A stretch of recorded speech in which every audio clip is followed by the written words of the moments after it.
Ladies and gentlemen, welcome to the Pubg Mobile Africa Cup PMAC 2025. It is your boy Priest on the microphone, and I am joined once again by Mitch. Mitch, how are you feeling today?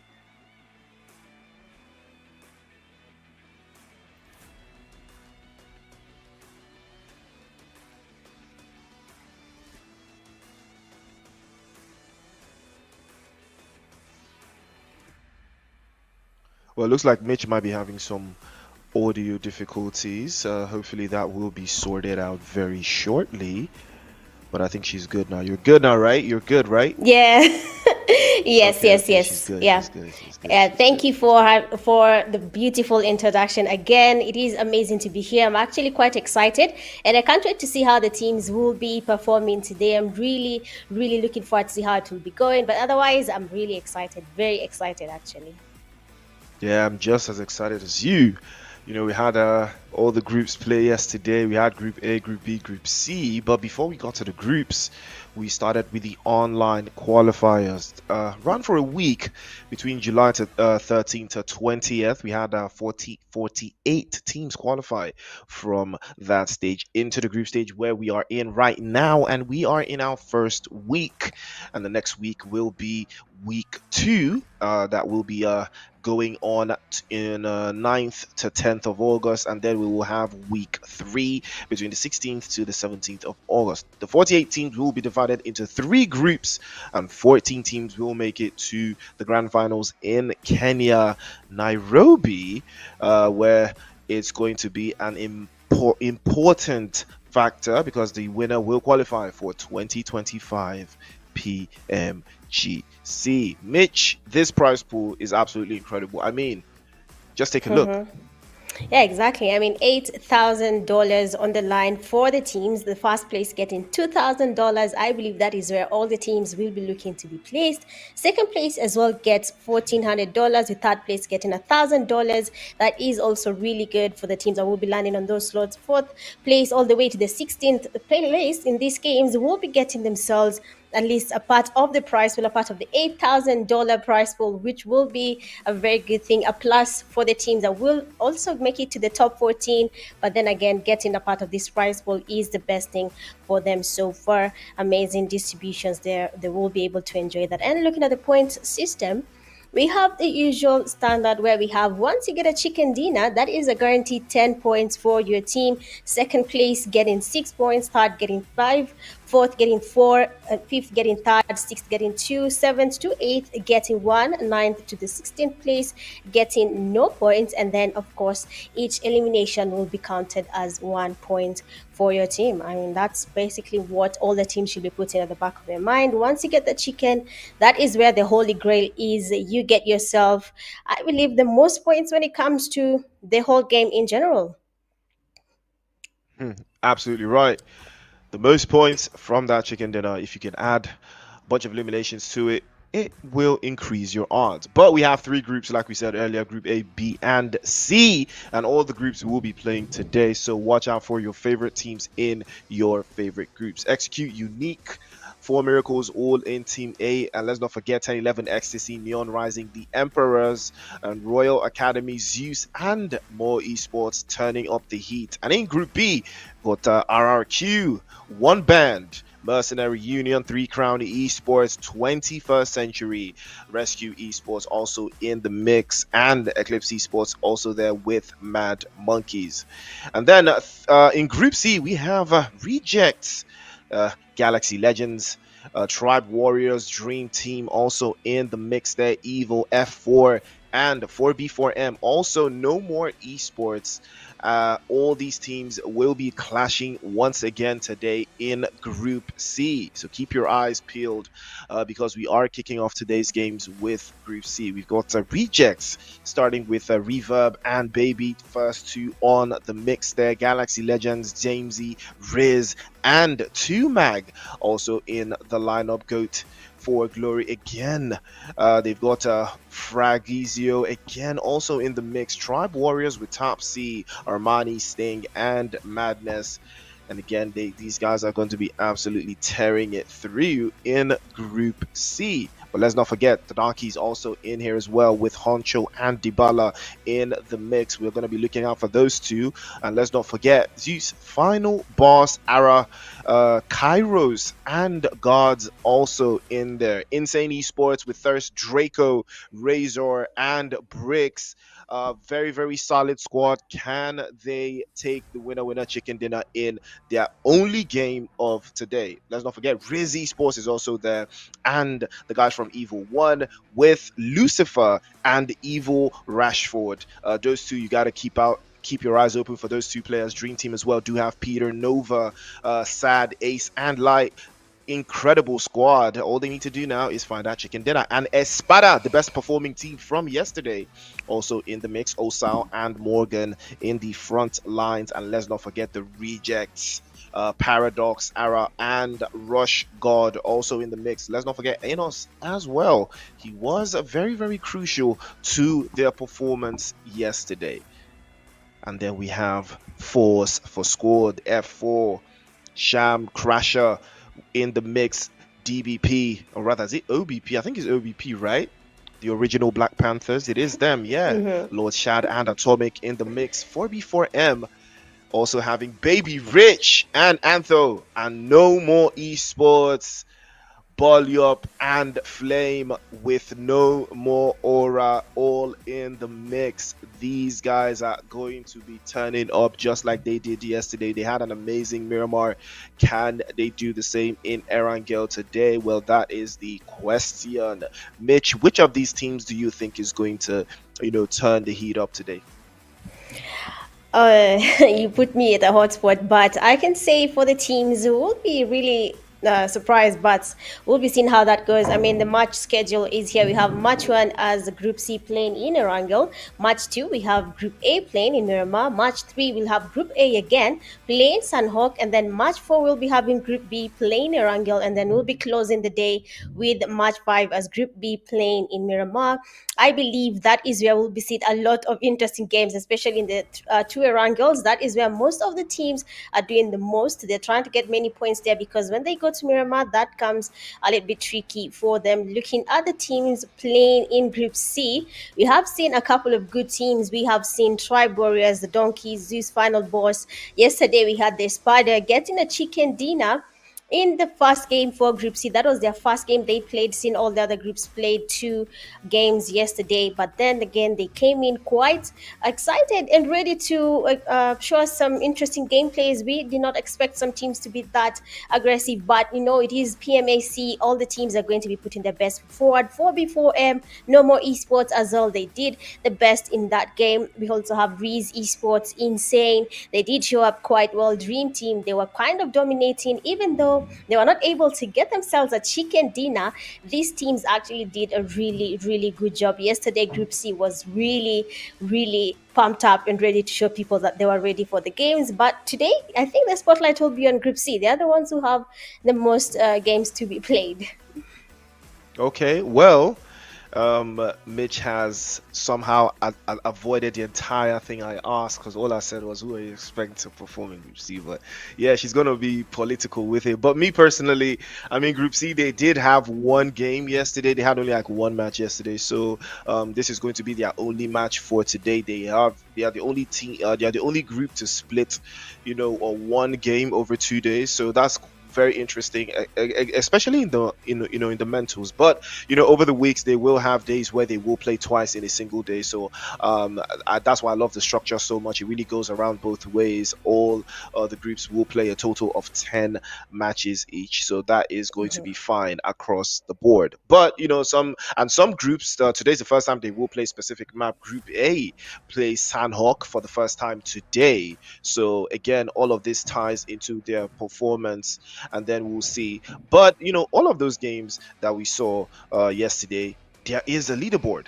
there's actually a leaderboard. You know, Mm-hmm. your performance and everything that you've done so far, it will tie into the leaderboard. So when you look at the leaderboard, you will see for yourself how well have you performed so far. Some teams, you know, they played only one match and somehow they performed well enough to be in the first bracket of that leaderboard, because that is where you want to be. You want to be in the top 14. You want to make sure that your points are guaranteeing you a slot in to Nairobi, Kenya. And if you take a look, you already see how it starts. Angry Smoke with their performance yesterday, getting two chicken dinners, or sorry, one chicken dinner after playing two games with a total of 37 points, puts them in a very, very beautiful position. Unique as well in second place with 33, and More Esports with 23, and Three Crown Esports with 22 points. Espada with 21. Espada being the only team here in Group C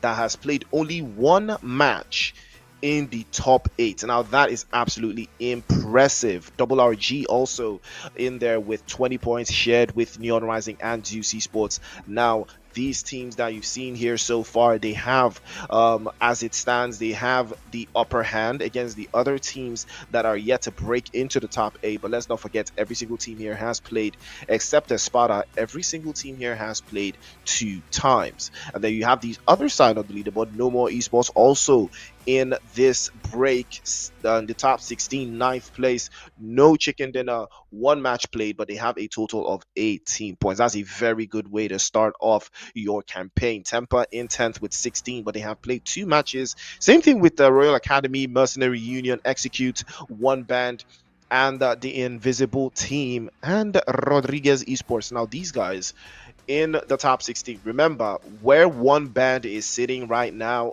that is where you want to sit. That is the exact place you need to be. 13 points is the cut-off mark. That is the point you need to get to if you want to make it and book your ticket to the Grand Finals in Nairobi, Kenya.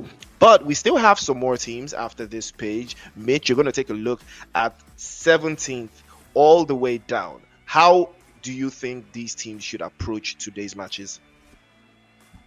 I believe for today's matches, when you look at Rescue 12, 21, all these 21st, sorry, when you look at them, they were actually quite promising yesterday, just that things did not go as planned, and somehow they ended up in the third page of the results where they have Rescue Esports has 12, we have 12 getting 12 as well, 21st having 11 points, for Zeus, Reject, the Donkeys, XTC, and Force. I am not sure how they ended up there, but you do understand it was the first day, and sometimes you are not yet really familiar and you tend to get a little bit confused, or rather, I wouldn't say choking, but it's they have to be really confident when it comes to today's matches, just like you've told them, where there is the 14th mark. That is where they need to be, because if they do not make it there, then we might not be able to see each other in Nairobi, Kenya when the time comes for the grand finale. So I'm hoping when it comes to today's matches, those teams will be looking to increase, or rather be a little bit more confident. And in 25th place, there we have RRQ getting 5 points in total, tied with North and EC. They are getting 5 total points from that Zeus final boss. They played only one game, that is in Group C, together at Riz Esports. They only got 4 total points from that. In that position 30, we have Gulf. They have 3 points. 31, we have Troy Warriors with 3. And then 32, we have Navy with 3 total points as well. For these teams, I'd say, especially the teams that played 2 matches yesterday, they should be a little bit worried with their performance, but they do have some time. I believe there are at least 2 more weeks to go, and also for today, they can use it to their advantage, get some more points, and then move up the leaderboard. Seen already, we have a team you've mentioned, that is Espada, that has already made it to the first page with just one game. I think that's something these other teams will be forced to look at when it comes to the overall ranking. On to position 33, there we have Four Miracles. They have 3 total points. RJC with 3 as well. Excuse me, as well. In 35, we have 4B4M, SU, and the Emperors getting two total points from the only games they played yesterday. 4B4M there and RJC are the only team we have seen playing only one match, so they have some time to catch up. We have OTC with just one, MM with one, and then Russia's there with one point as well. It is quite alarming, when you look at the points now and you realize that it's getting a bit intense now. They need to start figuring out what next for our teams, because at the end of the day, every single point counts. You have seen the rankings, you have seen the points you get from winning a game, and the points you get from every placement in the game. So for me, I'd say, Priest, that when it comes to these teams that did not make it to the top 14 yet, they have some time to improve. But what I'd say is they should really, really focus on the next coming games and get as many eliminations or placement points if they can. Yeah, absolutely. I mean, Insane Esports, Dream Team, Ruthless Esports, Galaxy Cypher, Glory again, Original Black Panthers, and Evil One still yet to make their mark on this tournament, especially, Ruthless Esports, the only team in this box that has played two matches. They're yet to find their footing. But, this is a perfect opportunity for them to step up to the plate, turn things around and pick up where they left off. Big opportunity for them. But Group C is where it's at in match number one. Yesterday they did play Miramar. Today they are going to play Erangel for the first time as well. A lot of opportunities for them to turn things around. A big opportunity for them to add more points to the tally that they've already got. Remember, this is a very, very clear and cut tie. Top 14 or nothing. And right now, one band is a team that is sitting in 14th, and left to them, they need to add more points as well to scale out of 14s and get themselves out of the danger zone. So eyes are going to be on the prize regardless for some of these teams to see how they will perform as the first game of day two of the PMAC 2025. It is Group C, it is Erangel, and the plane is already in the air. Is this Salber? Is it coming from Salber? Is that Salber? It looks like Salber, right? From the north? Because this is something I want to be doing right now. This is something I want to be doing. I want to know how well I know the map, that I can tell which I will tell direction you, but you oops, that don't was play wrong. Rangel. That was wrong. I play Wrangler. I just don't, I'm still trying to know, like, okay, the plane is coming from me. I mean, I could see Stauber, but, and I was right. The plane is coming from the north, but more like northwest, actually. Would I say northwest? Yeah, it's a little bit more northwest, just over shooting range. I mean, it does the job, but still, I did get caught out on that one. I want to be getting it right, like proper getting it right every single time I see the plane now. I want to be honing on where it comes through. But I was a little right. North, I would say north. Yeah, yeah, north. Yeah, I'll give myself the win. North all the way towards the west. Sorry, the east. Of Milta, a little bit over to Milta Power as well, cutting right through X Force Rejects, probably with a different approach to this, playing as a little bit of a split inside, though. It should work for them. They do have a little bit of an idea to play with. Again, they are in the northern side. They're not too far away from No More as well. And the play zone has blessed them quite nicely, if you ask me. Settling up quite nicely. Most of the teams playing in from that eastern side gonna have a little bit of a something on their hands. They can't work it through. But we do have two teams in Yasnaya Poliana, and a lot of rotations are going to be coming through, especially from that eastern side. But let's see what we have on our cards. So there's some teams that do love to play, by the edge of the circle. No matter what phase the circle is in, but do you think that it's better to go to the edge of the circle, maybe from zone number 3, zone number 4? Do you think that that's better, or do you just like to start playing from the edge of the circle from the beginning? Well, if you ask me, gatekeep as much as you can. If you can just gatekeep, continue gatekeeping. But yes, getting to be at the edge of the zone at the beginning of the game is not really advisable, seeing that most of the teams are not really even focused in making their rotations towards the safe zone. If they're not in the safe zone yet, for most of them, they will be looking just to get their loot right. They need all the utilities they can get, from their grenades to their smokes, enough ammo, enough meds. They need all this before they can start engaging.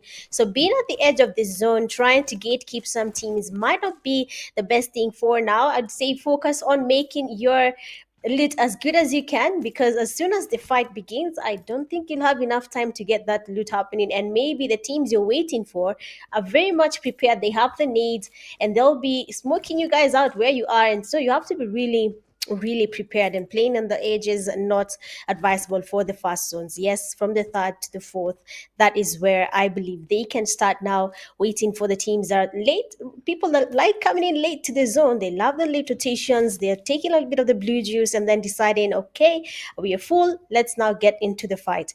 But I'd say yes, zone 3 4, best time to start gatekeeping. Okay. Well, you all heard Mitch. You know, she has a lot of knowledge in drinking the blue zone, so she already knows what she's talking about. But we did see Galaxy start very strongly there. They did get one elimination. I believe it was from Riz Esports there, breaking the ice and breaking a couple of heads as well. Managed to steal one away. Ineos Naya, a couple of teams around, still circling through. Looks like Team Glory going to be enjoying this one. Insane Esports still in the vicinity as well, just towards the northern side. But we have them in their sightlines as well. And it will make for an interesting rotation going forwards. Looks like Evil One also taking hits there. Rejects preying on them, and that will be the next elimination on lead. Rejects looking very good on that rotation, already making their move and trying to circle themselves to a nice spot outside the zone, or I think they are searching for a vehicle, and Anos will be the one to pick up that vehicle to follow through. Again, a lot of conflicting strategies in this group C, though. I did see a lot of things yesterday, but eyes will still be on Espada and No More Esports, of course. Those guys did perform exceptionally well, and they are the only teams in the top 14 with only one match played. Now that is very impressive. No team in Group C actually did manage to make it in, so that tells you that yeah, there's a long ways to go. And those teams that are just outside of the top 14, what do you think the strategy is for them though? What do they got to do? Because the point distance between 14th place to, I would say, 33rd is like 10 points.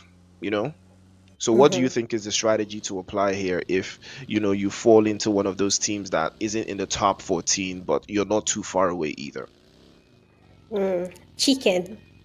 Find that chicken. I mean, chicken dinner, yes, will be close to impossible. I understand that, but find that chicken. That's already 10 points up for your team. It will be really hard, but if they can just focus and decide that chicken is all we need, they can get elimination points from the last zone. I mean, 4 plus 10 is 14. It's not 10 anymore. So if they can just get that chicken dinner, and then now they can maybe farm the third party fights at the last zone and get themselves some elimination points, well and good. But if they can just take their time, do very late rotations just to make sure they don't give the zone some lunch, but if they can really take their time on a serious note and decide we are not going to be fighting anymore and just wait, they can actually do it. Yesterday we saw a team waiting it out. Yes, they did not get a chicken, but I believe at least they got some placement points there, even though they were eliminated in a very unfortunate way there. But for XTC, we saw them doing that very late rotation. They did get some points there. So anyone can do that now if you can just be patient. I believe sometimes players have that need to fight. You itch to spray because you can see a free kill in the open field, but it will expose your location. So why not? Let's camp. Let's wait, not camp. Strategically holding the buildings in a angle. Well, you all heard Mitch. She's all for camping and hiding from your enemies. So that's all I heard. Every other thing she said, I didn't hear all that. All I heard is camp, and she tried to cover it up. So you know that that's not ideal. But strategy is strategy, and it is the Mm. game. Insane Esports, on the other hand, looking very good outside of. I think Yasnaya playing still from that northern side. Probably gonna hold on for the most part. Team Glory as well. Oh, this is a very good spot actually. They have found a nice spot to hold out for the coming zones. Looks like this place will be in the next zone at least. That is what they're banking on. And it's not the worst thing in the world if they can find a way through and get themselves some equal opportunities. and make something out of it, you know. But right now we have those teams that, like we said earlier, one match played, first time in playing Erangel, and they did have, no, a little bit of notice playing from yesterday, seeing the leaderboard today after one game. Some teams, their morale could be a little bit down, but I don't think that would be the case though. But some teams, they did want to, start very strongly, like Espada and No More Esports from this group. They looked very comfortable. Play zone shifts again towards that central position again. A couple of teams getting forced out, like Dream Team, still deep in the blue zone here inside of the military base. That is their position, and it looks like that southwestern side could be having a lot of action. Riz Esports and a couple of others clashing at the bridge, and that could be a very very big indicator that whoever comes out successful from that bridge could have something special on their hands. True, if they actually wait each other out there, some people might just be on the losing side there. But yes, you've said it, they might have some advantage. We'll see whether that will be the case.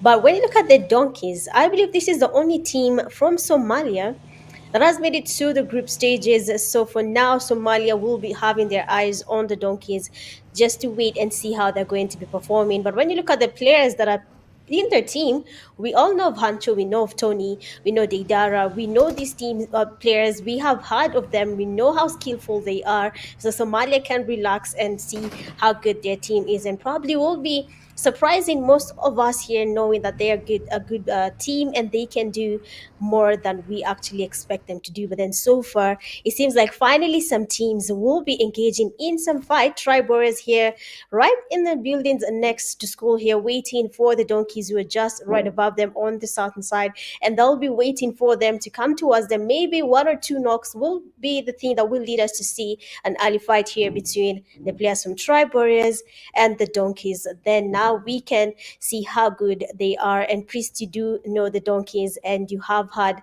of their praise, not even just as a team, but as players from Tony to Hancho. I believe those are names you've had before as well. Yeah, I don't know about all that, but I can tell you that, the donkeys and the Somalian teams here, they're enjoying themselves. They're repping the Eastern region. But eyes on the prize regardless. And it looks like the play zone has forced a lot of these teams into very, very compromising positions. I mean, Team Glory, this is a very, very difficult compound to hold out. Too many angles for third parties and too many hillside giveaway positions. Again, they are exposed from the south, especially from the south. It's going to cost them a lot to defend this area, but it is a good position to hold. It's just very, very risky. Now, this is a better idea. At least take out the entire compound and then make it yours.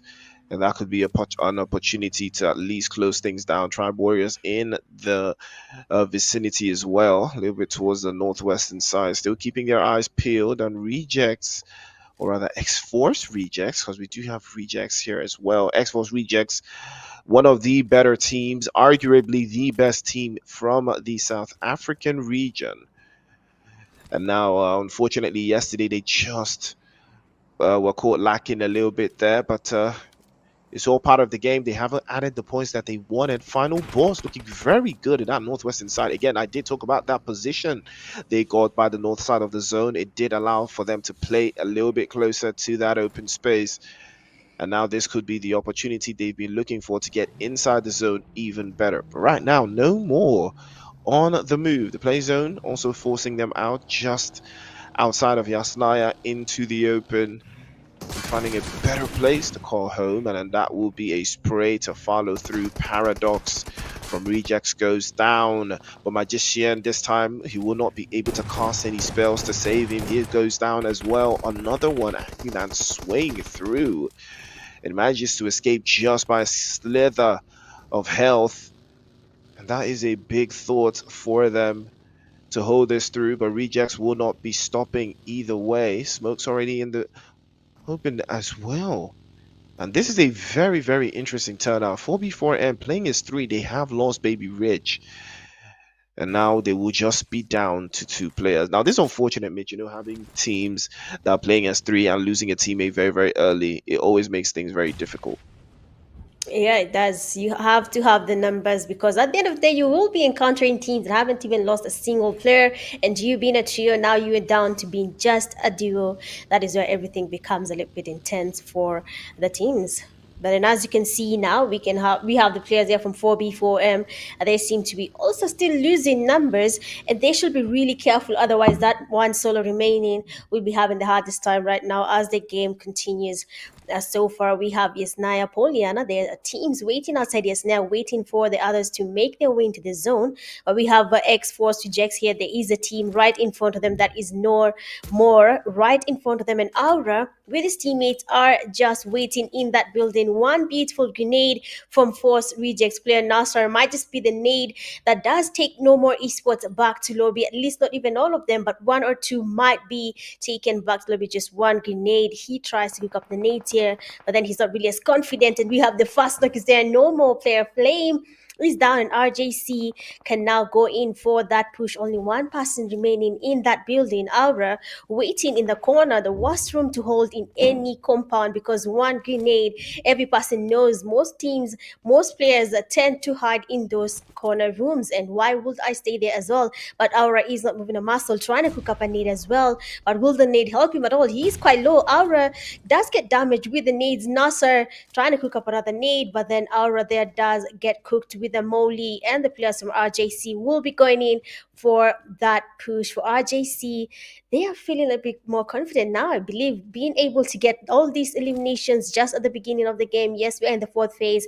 Most teams haven't been eliminated yet, but we have them getting at least 3 eliminations. That does give them a boost, seeing that they only played one game yesterday and they need all the points they can get before they played enough games to be at the same level as most of the teams.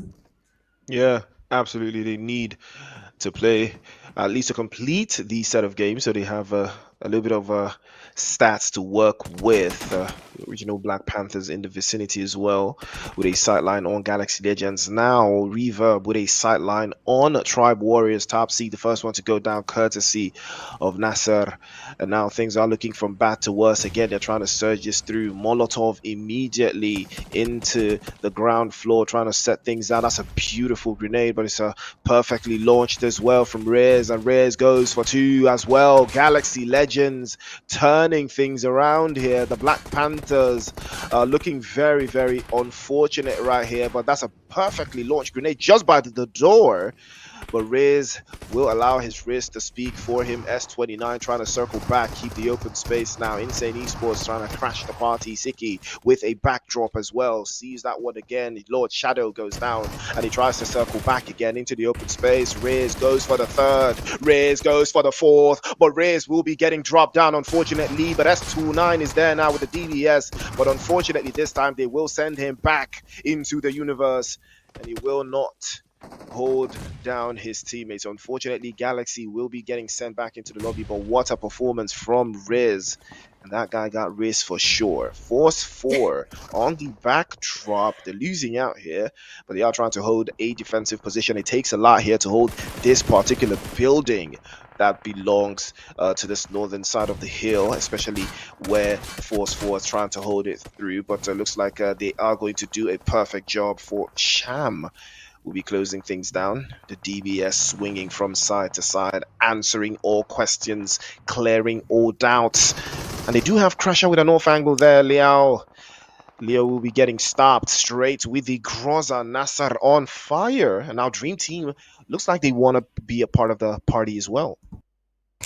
Yeah, I mean, that was some interesting fights we have just experienced here, but the show hasn't stopped yet. We have Spider, the winners of Group C yesterday, last game of the day, have been eliminated. Really unfortunate for them there, but they do have some time to catch up. But for now, we will be seeing a new team taking on the Chicken Dinner in Group C and maybe changing the scene for us here in terms of total rankings. But for now, we have a couple of teams here in Rozok, at least 3 teams in the same place there in Rozok, waiting for only one one player to make a mistake, and we'll be seeing something happening there. But then Insane spotting a team right in front of him, trying to get some damage. The Mini 14, when used properly, might just be amongst the deadliest guns to use in any game.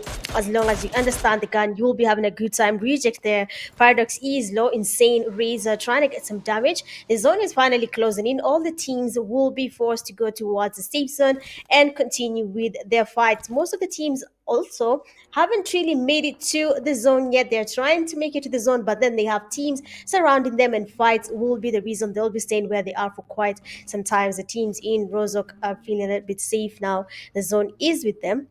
But when you look at Yasnaya, Poliana, it is quite crowded there. We'll be seeing how that plays out. You have Team Glory waiting on at least two teams almost at the same place. I believe everyone will be closing in Rozok because the buildings are in Rozok. It is safe and they need to have the numbers. But then a beautiful nade there from Zeus final boss, and the players are down 2 knocks to go. Another nade does connect, and the players are from Reject and losing players one by one. Final boss being aware that they have the numbers now. They will be doing the rotations. Are trying to look for the last player, and that is Rashgard, who's waiting patiently by the buggy, and he's going to be going in for that, which has to be careful, has been spotted, and another team has been eliminated. Reject have been taken back to lobby by the final bosses.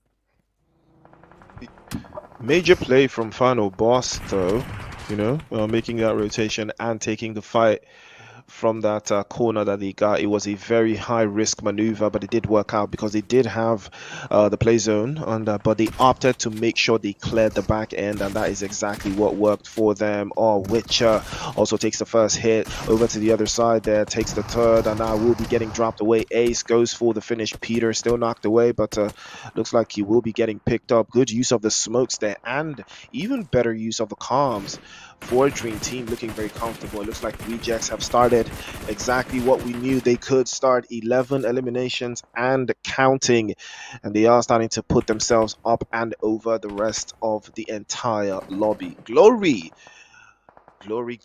Max still knocked away though, can't circle back, and the Rejects are clamoring here, dropping bodies every single place they go. Reverb in a little bit of a tight spot there, but potentially does have Baby playing in front of him and Nasser behind, but he is exposed. Glory will take that opportunity now to close that down, and that will be the end of Nasser. He will be playing the high risk maneuver, and it will turn out to drop him all the way down.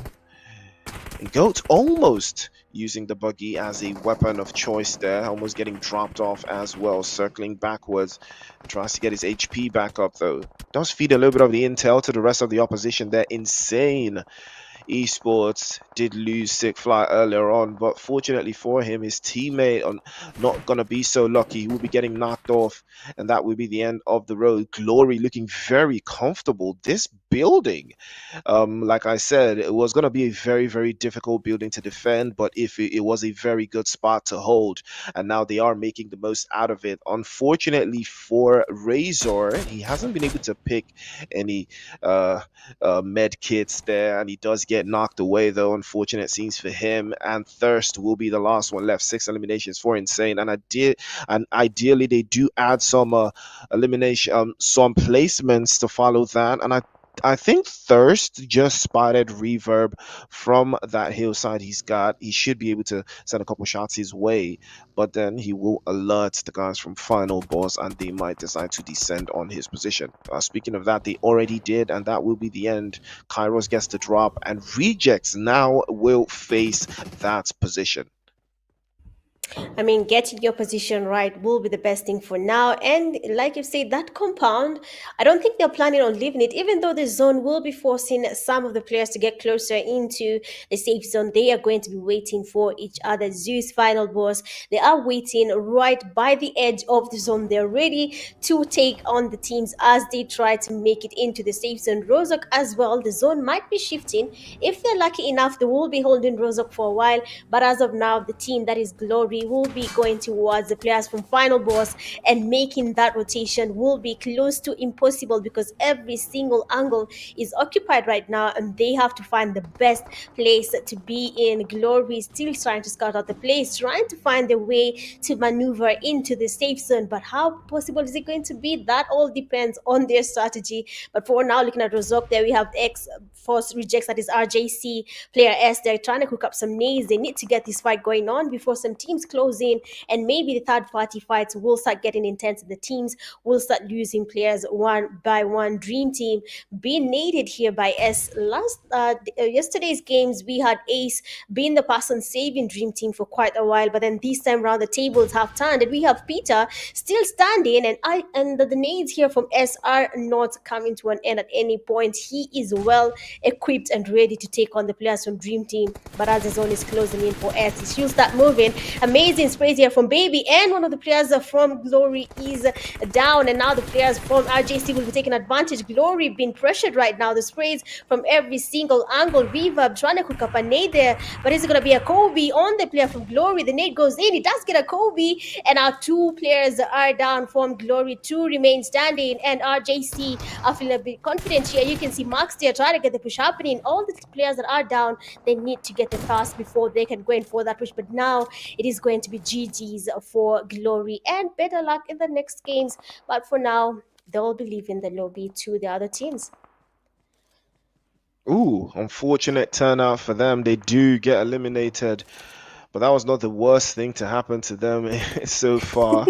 But Final Boss looking very comfortable. Those 7 eliminations and a couple more to add. Rejects just tearing through the lobby. 16 eliminations and counting. They're trading nade for nade now against the guys from Dream Team. Doesn't look like they could make more of it, but that's a very good grenade. But Sad will feel the brunt as well. He gets knocked away. Unfortunate scenes. Peter as well might be the next one to follow suit. He does follow suit. Only 1 elimination for them as they go out and back into the lobby. Now we are down to the top 4 teams. 12 players alive, and Final Boss in the best spot, if you ask me. If they do sit out this position, the only problem they could have is if the zone shifts all the way in towards that eastern side, and it does shift a little bit, but they do have a couple bodies just close enough to be a threat. RJC looking very comfortable too, trying to keep everyone else at bay. 18 eliminations and more to be added as well. S plays off the sideline there. Reverb on the front foot. Baby with a perfect drop there. Crasher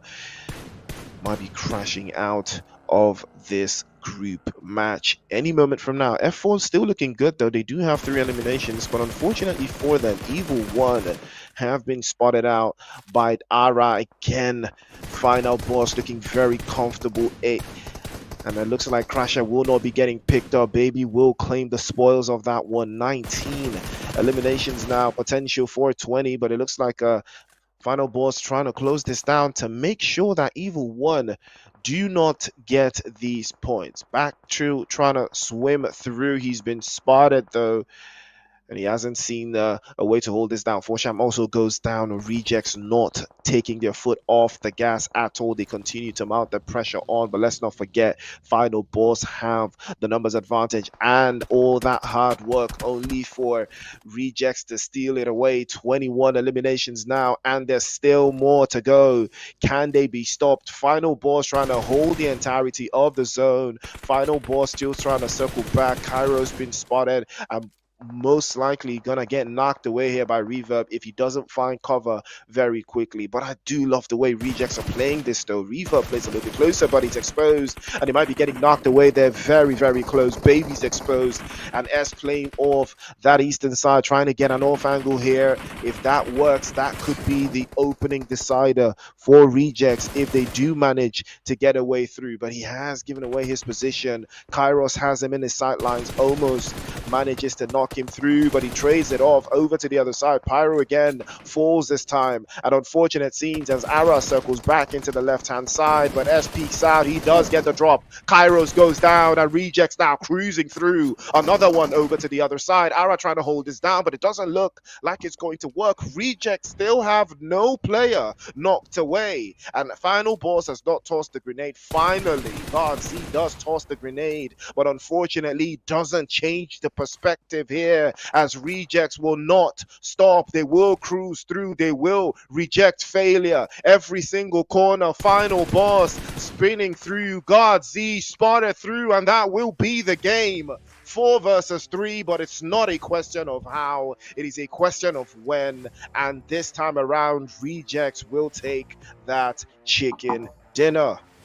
Amazing, amazing rotations, amazing reflexes from them. I believe the players from Zeus had a chance there, but they could not make it beyond the thinking and the IQ that the players there from Rejects were using. They had everything figured out, and that made it easy for them to be able to get a winner chicken dinner. I believe that fight will be one for the books because that was amazing plays coming from the players. The reflexes were on point. Everyone had the right place to be in. Everyone made the right call. And just like that, we have been given an amazing, amazing chicken dinner. It is the first game of the day, and we expected something to pump us up and give us some excitement on how the games are going to be played today. And that has been delivered right on our tables. We have watched it live here in PMAC, and we can say, I believe the teams are ready now. The rotations, they're Oh yeah, ready. absolutely. They're absolutely ready. I mean, Rejects was cooking. Yeah, this is the Rejects I know. Like I said, arguably the best team from the South African region, and they have proved it perfectly. I don't know if that performance gets them number 1 on the leaderboard. I think it should. Maybe a point away from Angry Smoke, maybe 1 or 2 points away, or 1 or 2 points ahead. But that is a performance. That is one for the books. But now Angry Smoke, they are probably gonna be biting their fingers now, seeing that they have been overtaken by a team that has played just as many games as them. So this is what the PMAC is about: the pressure being on it, and every single team trying their best to stay in that top 14. With all of this that we've just seen, the leaderboard has taken a shift. It has changed a little bit now, and the pressure is on, and that is what we love to see. Rejects looking very, very good. I think they got about 24 eliminations, or 25 if I'm not mistaken. That is a big, big number based off of what they already got before. I think they did have just a couple points, just a few points from yesterday coming into today. So this is a very, very incredible performance from the South African region. Now, can they do more of the same? Because this is the only match they get to play. Their tournament, rather, the tournament for this week has come to an end for them. They will not play any further games this weekend.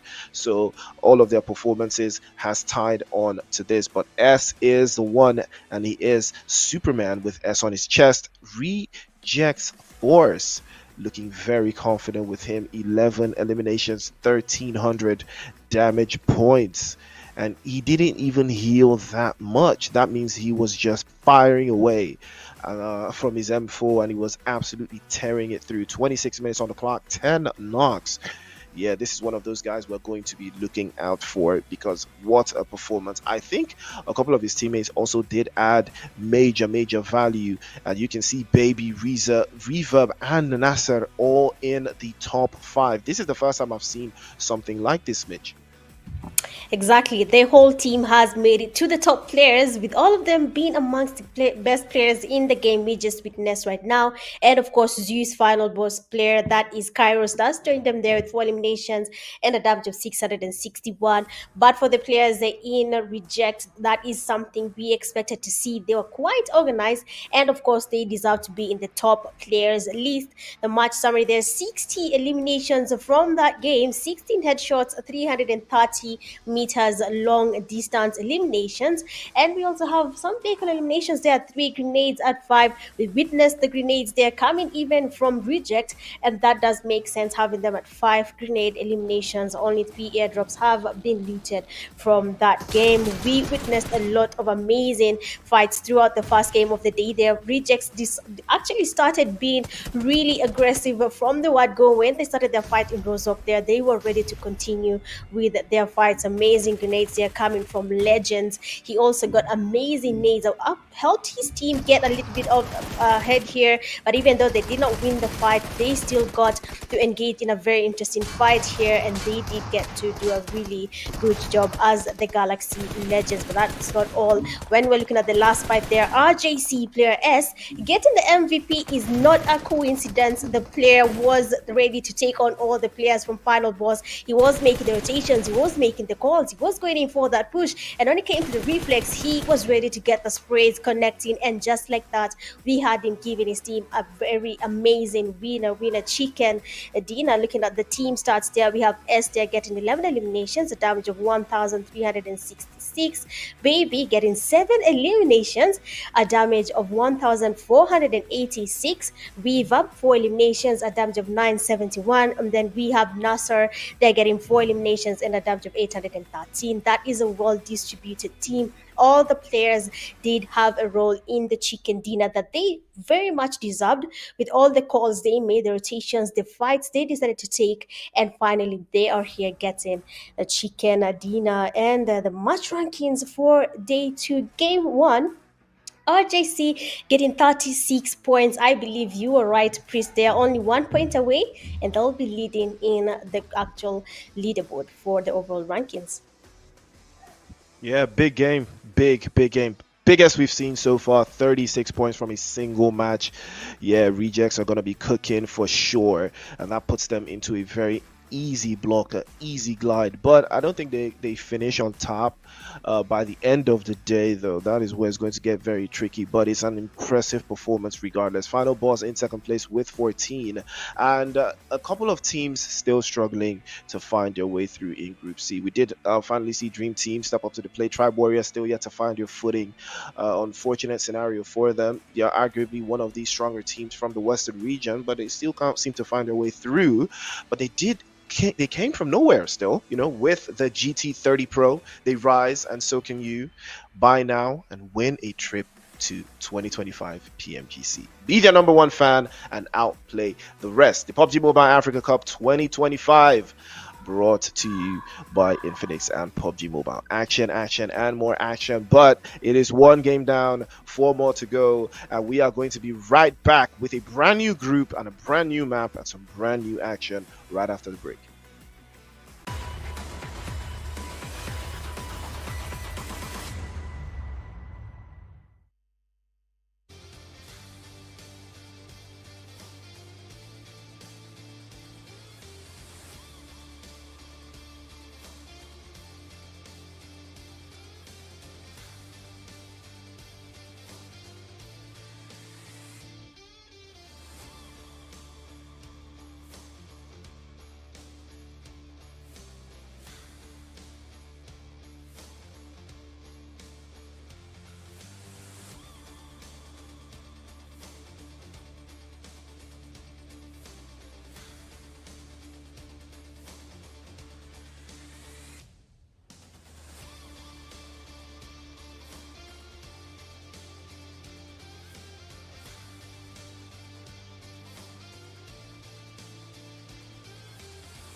Ladies and gentlemen, welcome back to the show. It is the PUBG Mobile Africa Cup, the PMAC 2025. We've got a brand new group, a brand new map, brand new action on the way through. So let's keep it locked in. Let's keep it loaded. It is still your boy Priest on the microphone, and I'm still here with Mitch. And we just did our first game. It was Aaron Gill, and it was very, very packed. We just saw the first ever 26 elimination game from Regis from South Africa. Now, those guys were absolutely putting out all the stops. Mitch, are you expecting more in this Miramar game since we have a brand new group? Yes, I am. I mean, this is Group A we are talking about. We have seen what Group C can do, what RJC can do. And now we are going into the second match of the day. We are having Group A. We have very strong plays there coming from yesterday's games. Team Unique, they were there. We have XTC, Zeus is there, Mao Esports, Russia's Rug, Rodriguez, Slaughter Unit, Invisibles, Neon Rising, Nord Esports, Emperors, EXE. All these teams, we have seen how good they can get. So yes, I am expecting almost a similar type of game, but I'm not sure about it. But I'm almost sure that we'll be having a similar type of game from some of the teams in Group A. Yeah, I mean, we did have some interesting teams turn up yesterday. Zeus, esports. We had more esports as well, and a couple of other teams just turning up the heat. Unique also being in the mix there. So, and Neon Rising. Now, these are the teams that have put themselves in that top spot. All they have to do now is maintain it. It's all about maintenance going forward. You've put yourself in the top 14. You've done the first part. You've done the hard part. Now the harder part is staying in the top 14, because those teams at the bottom, they are all looking for a way up. And now everybody at this stage has played at least two matches. Every single group has played at least 2 days, rather, and they've added over the board. So Miramar, brand new energy. Although we did have Group A play Miramar yesterday, so they're not unfamiliar with the terrain already, so they're very, very aware. So eyes on the prize regardless. Everybody's gonna be ready, and let us see what they've got in store for us in this game. But right now, playing path looks very good. Cuts right through the center of that eastern side over to the top draw of the northwest. So we've got Truck Stop, Minas Reales, La Bendita, El Azahar in the mix, San Martin. We've got Hacienda del Patron. We've got Cruz de Valle. We've got Crater Fields, El Pozo, Pecado, Monte Nuevo, Power Grid, all in the mix. And I think if you're not going too crazy, Los Leones might be in the mix for you as well. So there's a big, big opportunity, a lot of opportunities here to turn things around and see if you can nab yourself that chicken dinner. But eyes on what team will you have eyes on in this Miramar game? If you do want to tie back to yesterday's matches, the team that did win Miramar yesterday, I believe that was Team Unique, right? Team Was it Team Unique. Unique? Yes, yes. It was Team Unique, right? That won Miramar, Mm, right? Or yes, was it yes. was it Zeus? It was Team Unique, right? Unique. Yes, it was Team Unique. It was Team Unique that got the chicken dinner. I believe we know Team Unique has a very strong team there, has good players. We have seen that before. And yes, probably Miramar is their map. But there's a team you had mentioned before, and I believe that is Neon Rising. There will be seeing how they perform in Miramar, seeing that you said this is a map that they're really good at and they're familiar with it. So we'll be seeing how they go about those fights. But if we can remember clearly, what happened yesterday is that the teams in Group A will already take on fights very early in the game. Already, we can see some teams, or rather, one team, Four Miracles, has already lost a player. That means they landed with another team and they are looking to continue that fight. Zeus Moris, they're trying to get this raise to get at least more damage on a Four Miracle team player as he passes by, as they make their rotations towards the safe zone.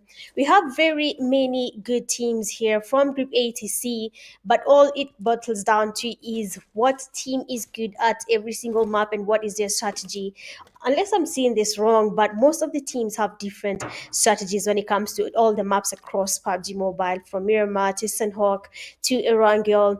you will see them getting different types of strategies in play, and I hope we'll be seeing more of that. I mean, Group C has already given us the excitement we needed, and I'm really, really ready to see how these remaining teams or other groups will be performing when it comes to today's games.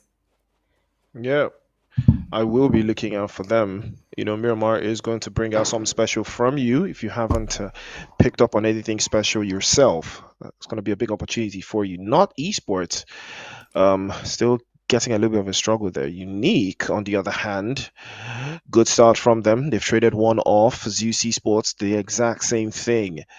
So now we're going to see if they will be doing more of the same over the entirety of this match. Remember, this group will play in the next game as well, and it will be their first Sandhawk. So I'm pretty sure we're going to have something very, very special in that game. So eyes will be peeled regardless. But Naughty Sports will be getting out of danger. They do not want to engage any further with the likes of Unique. And I wouldn't blame them, but it looks like Unique will not be stopping Madman continuously spraying over.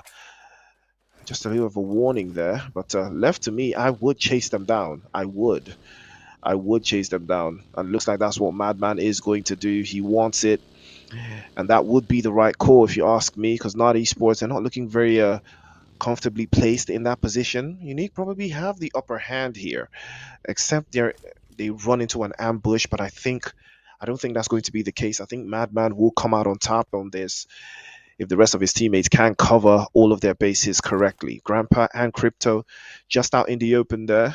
They can circle and keep everybody in the box here. This could work out for Unique, but again, there's a big chance here because if any of them gets knocked away, yeah, he's not getting picked up. He will not get picked up, I'll tell you that. If any of them gets knocked away, trying to, break into this defense that Not Esports have somehow modeled themselves in here with, yeah, they're not you not get picked up. When you're going against teams like these, and you accidentally, you just accidentally make one kind of mistake and you get knocked away, yeah, you're getting flushed. You are not getting picked up. If that player can knock you from that position, probably close quarters or close proximity, you will not be getting picked up. You will be flushed immediately. Even if, that player will sacrifice himself, he will send you back into the lobby. That is what makes, teams like Not Esports so dangerous. You can't afford to get knocked away by any of the players in that team. You will be getting sent back straight into the lobby. But as it stands, I think they are playing as three right now. Klaus still on his way though. And I wonder what intel they are feeding Klaus right now, telling him exactly where to pull up from, where he can be a threat, They're telling to him the to guys go from away. Unique. No, I don't think they're telling him to come.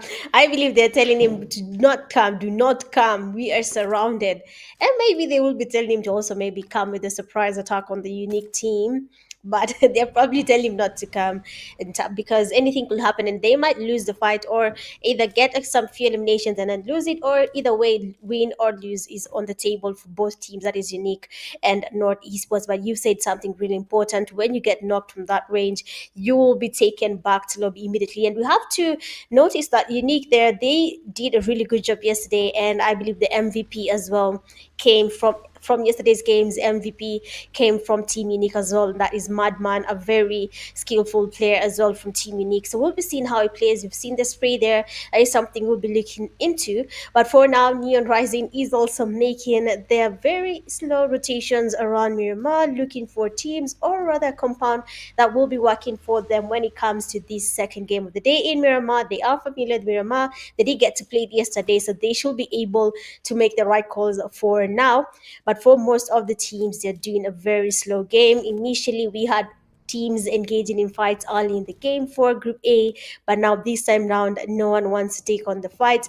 You can see the teams are just waiting patiently for miracles there. They have lost already one of their teammates, and that is Crash Out, and they are not looking into continuing with these fights anymore. They are holding the building here in Chumasar, I believe it's usually a church, and they're going to be waiting here for a team to come towards them. Then maybe they might engage. Maybe it's not a confirmed thing whether they want to take on the fights, but as you can see, they are exposing their locations. They are trying to get some damage on Zeus, but this might cost them as well. If any team passes by right next to where we have four miracles, then we're going to be probably seeing a few knocks here and there, and even thus for the teams that are not really prepared for this early game fights. We are just in the first phase of the zone, and fights will be making their way to the teams as soon as the zone starts to close in. Oh, and he actually got that knock there with the AKM, purely Wow. tapping on the player from Zeus. He did not even get to spray, just tapping. And I believe AKM is the best weapon in PUBG from today. I am not taking any other conversation. Well, that's an interesting take with the way the weapon is bouncing all around with that four times, but it is still very impressive that Sphinxy can shoot at that range, though. It's very impressive, I can't lie, Mhm. but still has a ways to go. Execute as well, also with a sight line.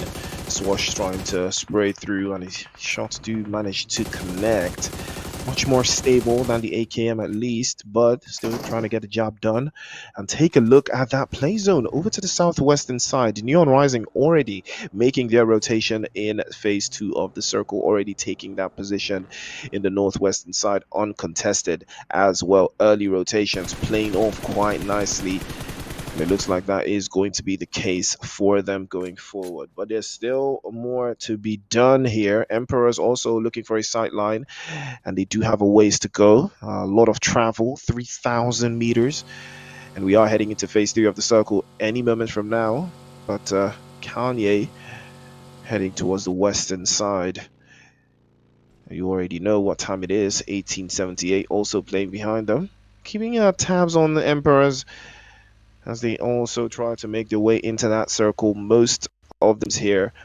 We have only lost 3 players so far. Still have 16 teams roaring on all the cylinders that they've got so far. Again, Emperors, they have had time to cover most of the parts of this zone. They are in Hacienda, a little bit more central, but the play zone has shifted towards the western side, so they will have to make that move. But Neon Rising not being one of those teams looking out for a way through. Invincibles, the Invisible team also in the mix here. They do have a flush position, but it looks like they might be running into those rushers as well. And Zeus with the trade-off there. GUF in trouble, but it looks like a Visible team will be crashing this party. And Ruppel looks to break the deadlock here over to the other side. Good grenade getting charged. J King might be getting knocked away there. That's a good grenade, but bounces off the wall. And an off angle there doesn't connect. And Ruppel is probably going to try again, but now they are aware of his position and they will throw a grenade of their own. But this one will hurt him just a little bit there. Cuts his HP down to 75%. He's going to have to think about this one again. Columbus laying right behind him there, but King finally getting knocked away there. Russia's in trouble now, trying to crack through the door. Columbus, FBI open up. Roppo gets the angle perfectly. Surge through. Obito goes down as well with the DBS and the S12K trading off. Exotic will close it down, and the Invisible team would switch things up once again. 4 eliminations to the good. What a good start. Exactly, amazing play there. They have been able to secure the 4 eliminations. That does put Invisibles one step ahead of most of the teams right now in terms of points, just because of the eliminations. And for the Russians, they will be going back to the lobby probably to strategize more on how they're going to be playing better in the coming games. But this one is about to move in again, and most of the teams are yet to make it to the safe zone. You can see them making very late rotations. The team execute 10-11 XTC. I talked about that when I said for XTC, the late rotation is always a go for them, and you can see them coming in very late into the zone. They have a Royal Academy as well, a little bit closer to them. If they make a mistake, they might be encountering each other, and a fight might take place between XTC and Royal Academy. But the zone is forcing most of the teams to go towards the safe zone. Team execute here. The players are need to start moving real fast because they might be wasting a lot of utilities just because of this kind of rotation. To engage in such a rotation, you you really have to be good in your bag. If you are not good in your loots and your utilities, the meds, you will be suffering as soon as you make it to the season. You will have wasted most, if not all, of your meds. But so far, Neon Rising here holding a compound. They have 12 esports right next to them there on the western side, waiting for them to get closer. Probably they will be engaging in a fight in case any knock is registered from either of the teams. I've seen that Neon Rising is already down in terms of numbers, but then for 12 esports, there is a team right next to them there. The nades are getting cooked up there. Invisibles are the team that is close to the players from 12. The sprays amazing damage there from the M16A4, but the player there will not be engaging at all. They want to go away from this fight. They just finished a fight earlier, and I don't think they are ready yet to take on another fight if it means losing with the number of eliminations they've already been able to bag. But when you look at the kill feed right now, Priest, you can see a team getting eliminated by the zone. How unfortunate is that? Very unfortunate if you ask me, late rotations. They charge a high toll, and you have to be ready to pay those bills. And it looks like Unique have pulled up to the scene, Invisible Team and 12 Esports. This is a clash, a major clash happening on the eastern side of this play zone now. It's going to cost a lot of people their frags, getting knocked away there. Badman trading off, but unfortunately, Columbus also falls. Invisible Team getting stretched very thin. Lord will be the last one left. Columbus sent back into the lobby. 12 Esports now using this opportunity to capitalize on the falling Invisible Team and ready to pounce on them and take away this position. Unfortunate grenade there from Lord. The audio cues fail him, but second time might be a charm, and that's a very good one. He tries to launch through, but it's not enough, and now they are surging forward, but he has his sight lines on that entrance door, and he knows that they are there. A couple shots through to the top draw again. They're probably going to use a grenade or a Molotov to flush him out, because yep, that is the right call, and that's going to be GG's for him. He's already burnt to a crisp, but he does manage to escape the danger just by a little bit there. But it looks like it is Unique, and he is caught between these two teams. If he knows what's good for him, he can be prone, but Madman has no time for no shenanigans. He cracks that one immediately and sends him swaying back into the lobby. Invisible Team have been seen. They have been exposed, and that will be the end of the road for them. 12 Esports now trying to hold the lines there, but unfortunately, Unique will trade that one for the other. Kaish on the other side trying to get an angle there. Big spray from him with the UMP, but Pablo will not stop. He's trying to land one, force the snow over to the left-hand side, doesn't connect, but he does have the opportunity now to pick up at least one of his teammates. Kaish trying to circle back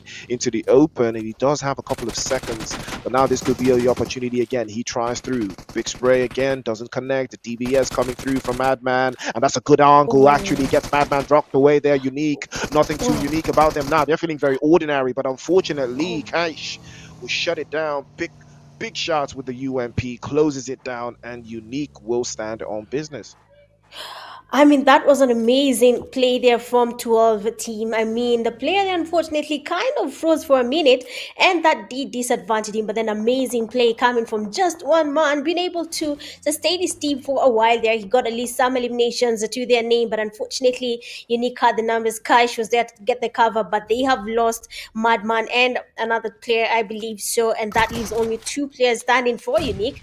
And now Zeus, they're holding the compound. They have Gulf coming in for the push there. Fabian trying to cook up a nade here, looking for one to connect. Then maybe it will be going in for that push, but then Gulf have to be really, really careful. Fabian is not going to be taking any L's today, smoking up the place. They're waiting for a chance to go in for that push. Another nade coming in from Clips, doesn't really connect yet because Fabian is outside. I am invested in seeing how the DBS will come to play. If you understand the DBS, you might just be the player who will be enjoying the game here, but we have the players from Zeus Moris waiting patiently. Logic just chilling by the stairs, waiting for one man to make a mistake, and he'll be using the DBS to his advantage to get at least a knock on the players from GUF. Fabian is still trying to pick up the nades here, still looking up for a copy here to be connecting, but then he doesn't really do that, and he is down. But then his Molly does get a knock on one of the players from GUF. The players from Zeus Morris now will be feeling the pressure. Three players remain standing. Logic still holding the same position. He doesn't want to give out his position yet because he's waiting for GUF to make a mistake. mistake, then maybe they will be able to get a knock. But they should get this fight done because Emperor is closing in. They want to engage in this fight. They want to be a part of this party and at least get something from it. But for now, Zeus Moris is not letting that happen. Enough smokes around them, keeping them safe. And Logic immediately getting the revive goes back to the same position. Fabian still with the grenades, and he's not yet done. When the nades are not really connecting yet, he's still trying to get the knocks here, but then nothing is changing. Fabian and his teammate Logic holding the same place. The players are from Gulf.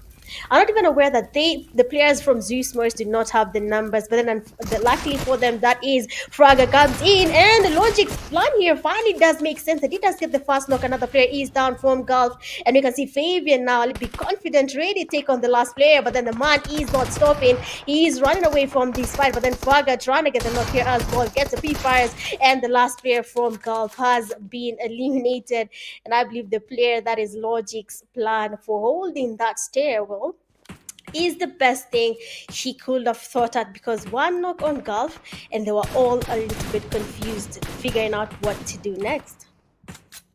Yeah, that was a bad call from GUF, really. I personally thought they could have done so much better in that position. They did get the first drop.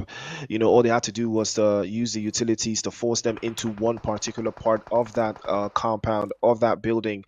But it looks like they didn't have a plan there. They did get a knock, but they didn't want to, close it down and seal the deal. And unfortunately, it turns out that there was nothing much they could have done. And Zeus Esports, they capitalized on that fear immediately, getting their numbers back up and making it their position, snapping it away. So perfectly executed from them. Speaking of executing, looks like Execute will be setting their sights on Rodriguez Esports as Narcos goes down immediately, getting knocked away there and instantaneously getting flushed by Mamba.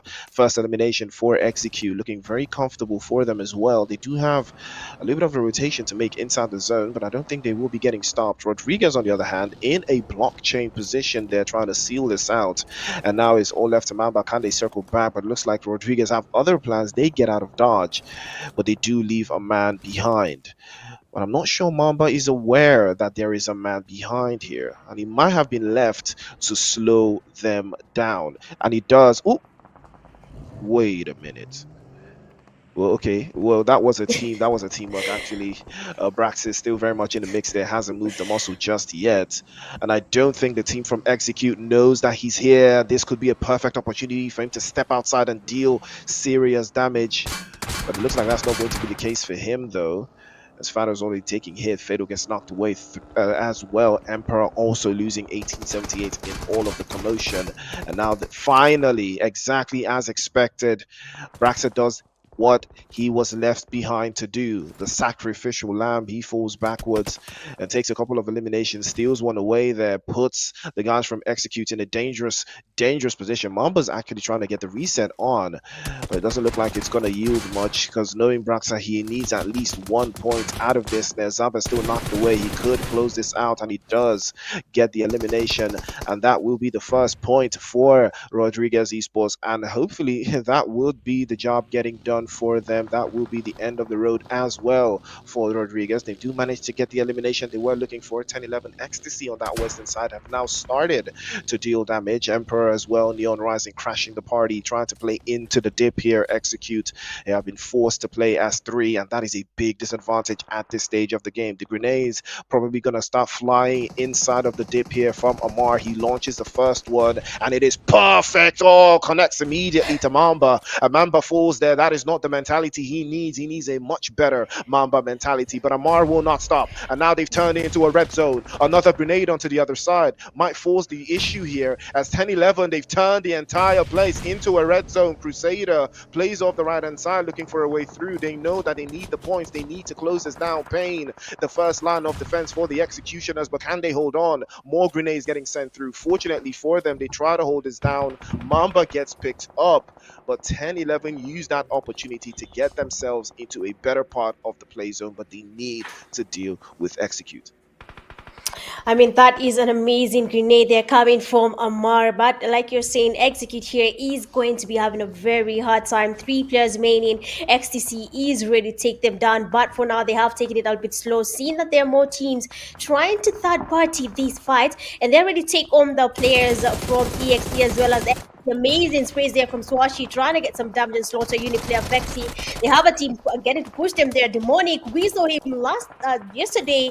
He was able to wipe out a team, and will he be able to do the same right now? But then XTC player Yo-Yo has decided that is not going to be the case, and Demonic is down. So the players from Mao Esports will be forced to get that revive right now. Slaughter unit having Unique as well coming into the party. They want to be a part of this. They are waiting for a chance, and as you can see, Frogs there is getting the rotations as they scout out the place here to see whether the fight is going to be worth it or not. Mamba is still trying to get some damage on Neon, but the zone is closing in. Rogue Esports is also here, sorry, and they're the ones getting spotted as they try to third party the fight here. Neon Rising player Cola trying to cook up the nades, but are they going to be connecting yet?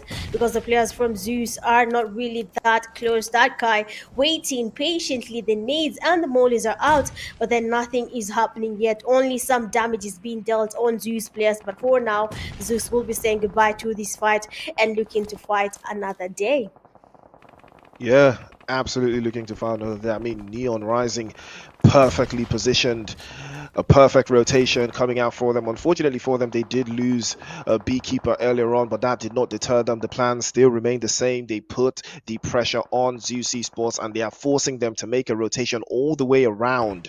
Then it's going to be a very hard rotation to make. Unique still down to two players. Frags and Clash still trying to keep their numbers up and keep their lead on this particular group, but it doesn't look like it's going to be much of the same here. They are trying to circle it back. Slaughter unit trying to deal with the guys from Ecstasy. That's a big spray trying to hold on Trader, but he manages to cross inside and he tries to circle back, but not lucky this time. Mahir does get the spray onto Bego, falls him out of this vehicle again. Ecstasy trying to hold this down. Demonic trying his best to make something happen here, but Amar has been pushed all the way back. Slaughter unit also trying to make something happen as well. There's a lot of commotion, there's a lot of chaos brewing in all of these spaces, all getting forced out. Crusader not going to be so lucky as he will be flushed away, the first player to follow through, and another grenade over the top. Two now go down for 10-11 Ecstasy. Bego the next one to follow suit, and there's just one player alive for Ecstasy. Can they hold on? Slaughter unit looking absolutely incredible right now. Mahir turning things around. He does have a sight line on more esports, but can he capitalize on it? He has to, because at the end of the day, when we remember what happened yesterday, Slaughter Unit was the first team to go back to live, but then this time round they have been able to survive long enough, at least get some placement points to their name. Mao Esports right now, third party in the fight. They want to get at least a number of eliminations to their name, but for the teams here, Slaughter Unit is still dominating. Amazing use of the Uzi there. It is quite low, and just like that, Hungry Man is down. XTC player was not ready to go back. Slobby Amar needs to get the revive on Traitor, otherwise he will be the only person standing from XTC. But for Slaughter Unit right now, two players still standing, Vexi and Mahiri, who will be looking to get at least more eliminations to their team's name. Otherwise, this will have been the best and the biggest improvement coming from from the teams in Group A, seeing that they are finally surviving this long. We have Mao Esports holding the compound here, waiting for the teams to get closer to them. They have the compound, but what they don't have is visuals on the other teams that are right above them, where we have Slaughter units. It might be making it really hard for them if they're not careful. But as of now, EXP has one of the players being knocked. Another player is down from Zeus. Amazing sprays there from Mount Esports player Atrox, and he'll be looking to get that task before anyone is able to get the revive happening. Team Unique there, unfortunately, they are around, but they'll not be engaging because they only have one man standing, even though they have 10 eliminations to their name. But in terms of numbers for the game as it proceeds, they are not really having a good time for their team. But then so far, SU player Vexi there has been knocked by Lord, leaving just one man standing. Slaughter unit player Mahiri should be getting that revive before the Mao Esports players get closer. Not even Mao Esports only. We have 10, 11 XTC players waiting for a chance to also engage in these fights. Yeah, you're looking for a way through 10-11 ecstasy over to that little south position. And Aatrox trying to close this down as well. And the guys from Zeus Esports, they have all made this same rotation, and it has cost them finally. As Unique will be the team to get the job done finally. Kanch, the last one left, and a couple more sprays being sent his way from Aatrox though. More Esports still looking very comfortable here. Four eliminations to the good, all of their players up, and they have the entirety of the zone all covered up. Cash makes a move up, avoids the danger for a little bit, and now things could get much more spicy. Slaughter unit still very much playing as two players. Now we did see one of the players get knocked away, but he has been picked up, and more esports have a different idea, but it looks like they have one goal here to stay alive as long as possible and let the teams come to them. I'm not sure they're aware 100% of Ecstasy's position. Amar and Trader haven't necessarily moved or caused any commotion just yet. But if they can find a way uphill and take this position away from Slaughter Unit, or from MAU. This could be something special for Ecstasy, but it looks like a very, very long road. It looks like a very, very hard drop. It doesn't look like it's going to yield much, but Unique and a couple of teams from the northern side, they do have a lot of ways to go. They have a lot of ground to cover, and they have a lot of intel to work with. Hopefully, Vexy will be able to deal some damage towards the guys from more esports, because the moment he starts to let those bullets fly, that would be the perfect opportunity for a team like 10-11 to capitalize. But Aatrox will shut the door finally on execute, and that will be the end of the road for them. Aatrox has been going absolutely bonkers in this final third. More esports, they're creeping closer and closer to that chicken dinner. All it takes is patience now. The rest of the teams, they cannot find their way through. They will be spotted. Kaish as well from Unique, still trying to keep their numbers alive. They've got 11 eliminations. A chicken dinner on top of this now would be the icing on a very, very hostile cake. But Kelvin will say no more. That will be the end of the road. Unique go out, and now that will give them an opportunity to circle back and keep an open space. But Mahir swaps through immediately. S12K tries to raise it from the dust, but not this time around. Lord will lord over him as well, and Demonic will close that down, send him down to the gates of Hades. One by one, they start to go all the way down as well. Amar now creeps inside. 10-11 ecstasy. They were waiting for it. They've seen it now, and the grenades are starting to fly through now. Amar pops that one over to the side. He sees Demonic and he circles it in. That's a perfectly launched grenade from Amar, and he shuts it down immediately. And Demonic falls to his death, and that's an unfortunate scenario. More esports may have just dribbled the ball, but they cannot put it in the net this time. And Aatrox is all left to him. And Lord, Kelvin still knocked away, and a grenade again from Amar. 10-11 ecstasy are cooking right now, and somehow more esports may have just lost the plot. Lord comes down from the hillside, but Aatrox is cooked. They will not let them get the reset. They know that they may have the advantage here and this position, but fortunately for them, the hillside will provide some semblance of cover for MAU Esports, but that was very, very dangerous. A little bit of a trade. Amar again gets the drop. Amar again gets yet another drop. He puts the screws to them, but Vexy swaps through. Amar goes for the drop shot, forces him out into the open again. He tries to go for Aatrox. He swaps through. Vexy goes down to the blue zone, and now he will be getting swept off by more esports. It's a 1v1. Amar is slithering of HP. He's 1 HP, but unfortunately too close for comfort. But what a performance from Amar in the final third. But the chicken dinner will go to more esports. I mean, more esports was looking for that chicken dinner from the word go, even though XTC, they had a chance there, they had the upper hand, but then unfortunately, more esports was just a little bit prepared and they were really take on that chicken dinner. I mean, the SCU player Vexy was just watching from afar, kind of distracting the two teams as they were trying to get on their fight here. But then when the game comes to an end, we can only have one winner, and of course, the winning team is none other than Mo Esports. Yesterday, the chicken dinner kept on sleeping their grass every single time, but then this time round, they have gotten it and they have finally been crowned basically a winning team when it comes to the group stage games for PMAC.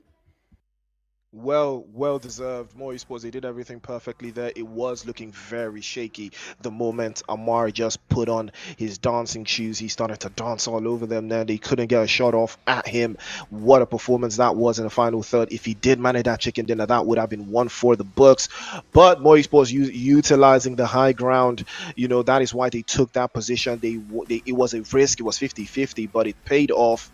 That position is what gave them the win. If they did decide to hold the compound a little bit, I believe Amar could have eliminated all of them from that angle, from that position. He was perfectly positioned as well, utilizing the grenades, every single angle covered. But more esports, you got to respect them still, staying as four, using the numbers advantage to their advantage. They kept all of their players up deep into the zone, and that worked in their favor. But let's not forget, Slaughter Unit finally stepping onto the plate. They did have a very, very, very unfortunate day one, but today they came out swinging. They started to put the points on the board, and it's starting to show. So that is what we love to see. But beautiful performance from more esports as well. They have been quite consistent, and this might be their first chicken dinner, but I don't think it's going to be their last. I agree with you. I do not think that will be their last. That was an amazing play coming from more esports. But then, as we look at MVP of this game, we have more esports player, that is Aatrox, getting 7 eliminations, a damage of 826, getting 3 knocks, surviving a total time of 28 minutes and 50 seconds, healing for 221. I believe that is a well deserved MVP title for Aatrox. He was well played throughout the game. Looking at the top players there, we still have Aatrox there, of course, leading as the MVP. Coming in second, we have Mahiri getting 5 eliminations, a damage of 935. Third, we have Madman, 4 eliminations, a damage of 428. Fourth, we have Kaish, 3 eliminations, a damage of 412. And then fifth, we have Frogs there with 3 eliminations and a damage of 352. That is basically one team having a much top players there. We have Much Samaria's 58 eliminations, 11 headshots, longest range being 293 meters, not reaching the game one yet. One vehicle elimination, 7 grenade eliminations. I mean, we have seen amazing nades coming from the players from more esports. We have seen them getting nades connecting, but we have to give it to XTC player Amar there. Very beautiful grenades connecting, getting those nades working for his team, and somehow almost gave them a chicken dinner, but then not for this game. But then so far, looking at the highlights coming into the second game, we have the players that, I mean, Madman did join in that fight. Unfortunately, this was the end of the road for him after finishing the fight here. But then 12 esports did a really good job there trying to survive. Zeus Moris as well had a moment, but they dominated on the players from GUF esports. But then it did not last that long before they were taken back to lobby as well. Team Execute also making their late rotations, almost getting a good position, but then they started losing players to the XTC team. Now the nades we were talking about, Amar was getting good nades for his team and probably would have gotten his team a chicken dinner, but sometimes it is just not your time yet. And we have the players there from Mo Esports landing the final blow and getting a beautiful winner chicken dinner. Looking at the team stats for Mo Esports, we have Aatrox getting 7 eliminations, a damage of 826. Lord getting 2 eliminations, a damage of 436. Calvin getting 1 elimination, damage of 324, and then Demonic 0 eliminations and a damage of 219. Amazing play there from Aatrox. They have distributed their skills throughout the game. You have seen them giving each other cover. Unfortunately, Demonic there, the last zone fight was just not there for him, and he was eliminated. But he is lucky enough because his team led on his name, and he is lucky to say that his team, even though he did not lead them to the chicken dinner, were able to get a winner chicken dinner. Well deserved. Well deserved from more esports. 20 points to the good and 15 for unique. Slaughter Unit finally getting 11 points to the good, but 10-11 ecstasy with 10 as well. Zeus Esports also getting 10 points in all of that commotion. And now the esports finally adding a couple to themselves as well, finishing with 5 points in total. Execute with 4, Neon Rising with 4, sharing that with the Invisible team as well. 12 esports with 3, and Royal Academy with 2. Rodriguez and Rush sharing 1 point apiece. 4 Miracles, GUF, and Emperors, unfortunately, no points on the board for either of these teams. But take a look at the overall as it stands right now. Unique back on top with 48 points. More esports. That chicken dinner also puts them into the top two, 43 points. Rejects with 39 after that incredible game that they had in match number 1. And Angry Smoke have been forced all the way down to number 4 with 37 points. Zeus with 30. Neon Rising also catapulting to the top with 24 as well in the top 6. And 3 Crown Esports in 7th place with 22 points yet to play today. And Espada as well with 21 points after all the matches that have been played so far. I mean, amazing play there for the teams. They have really shown their skills. RRG coming in ninth place with 20 points. And then we have Zeus, a final boss time with no more than 18 points each. Execute and Rug, we also with Invisibles getting 17 total points from the overall ranking, and XTC together with Temper getting 16 points in total. Everything is changing right now. We can still see Espada in the first page and RJC as well in the first page. So that's really interesting. They are still getting their name well written everywhere. They are dominating, and that's a good thing. Even though they have played only one game yesterday and one game today, 2 matches, and they're doing a really good job. So the teams there in Group C, they have really dominated, and it's nice to see them still showing up. We'll see more coming later. But for now, we'll be taking a very short break, and we'll be seeing you guys right after the break.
Welcome back, guys. Welcome back. Welcome back. Welcome back. My name is the PTK Young Blood, but don't be fooled by the name. I am not the young, but I am the man himself, the man Young Blood. We've watched game one, game two, and right now game three. And guys, this is one of the hottest games when it comes to PUBG Mobile. That is Sunhawk. Do you know why? That is my favorite map. As I told you yesterday, get the gilly. Don't camp. We are not camping. It is strategic, as Mitch loves it. Yeah, we are strategically camping for all the game, and then you get the placement points to get everything. But guys, this is Sunhawk, the game number 3. We watched the match number 1. That is the rejects. I took the chicken dinner. Mau eSports from Mauritius, and right now we are going to Sunhawk. And funny thing, Mitch, when it comes to the top 14, I've seen Mauritius being on top. They have the most teams, 3 teams in total. That is Unique Esports, Mau Esports, and Zeus Esports. Is this the time for the Mauritius country? Is this the time for Mauritius? Mauritius, what is happening? You guys had this talent. You guys had concealed this talent. Are we going to be seeing you winning yet another game when it comes to the match 3? That is Sunhawk. Crazy stuff, and we are waiting to see all the action popping, blow up, and wrangle in the Sunhawk. That is true.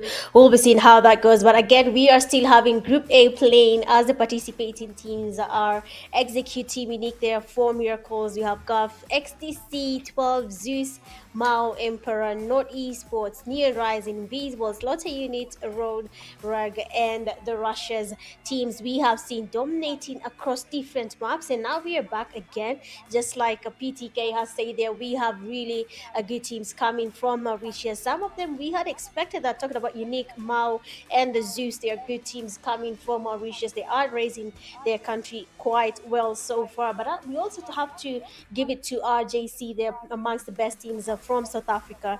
They have been able to dominate as well, getting the first chicken dinner of the day. And now, as we are getting into the third game for the day, we'll be looking to see which team will be giving us a chicken dinner for that. It is going to be Sunhawk, the land of pure, not snakes. They're just doing a little some gardening here and there. They're not really snaking. They're just gardening and making sure that Sunhawk looks as beautiful as it should be looking.